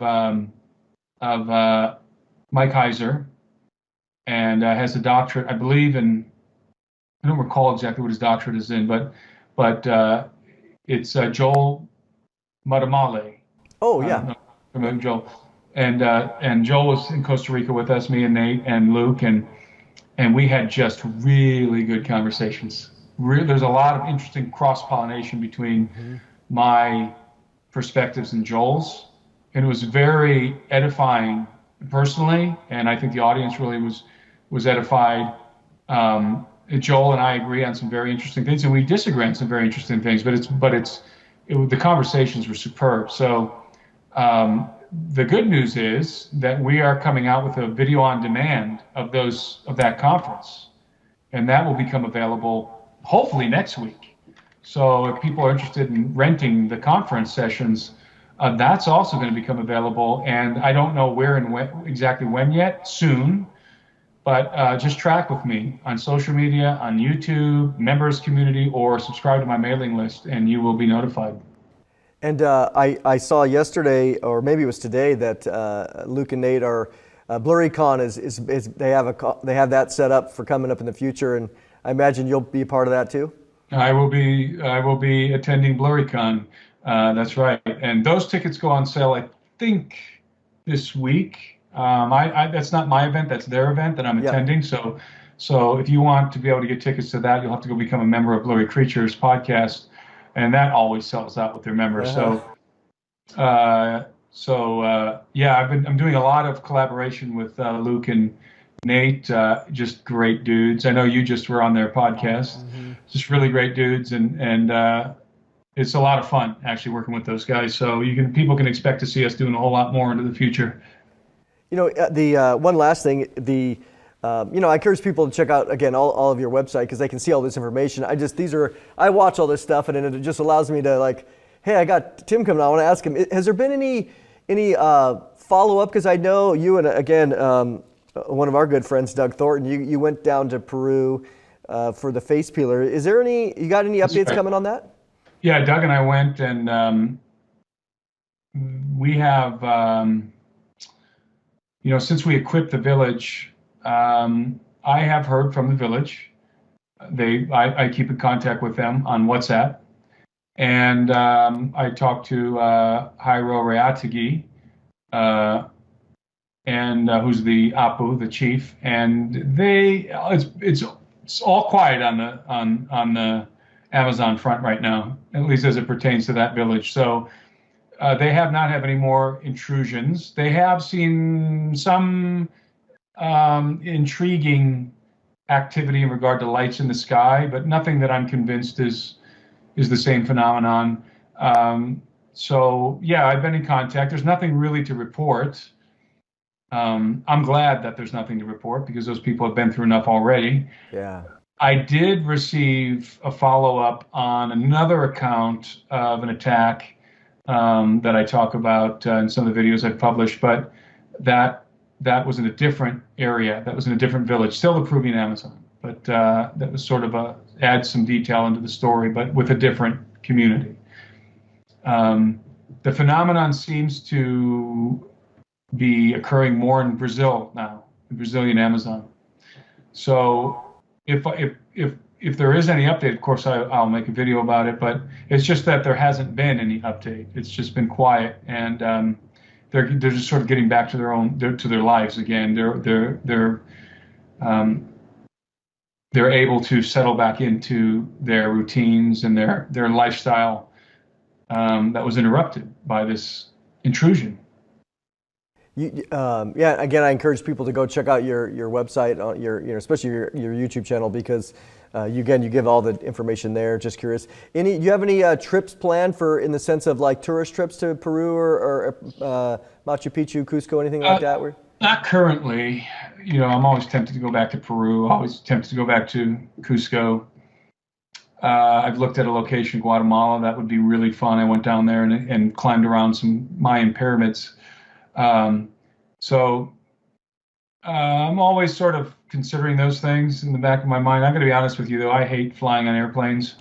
So the older I get, the more I hate the airlines, especially with all the airplanes falling apart. So true.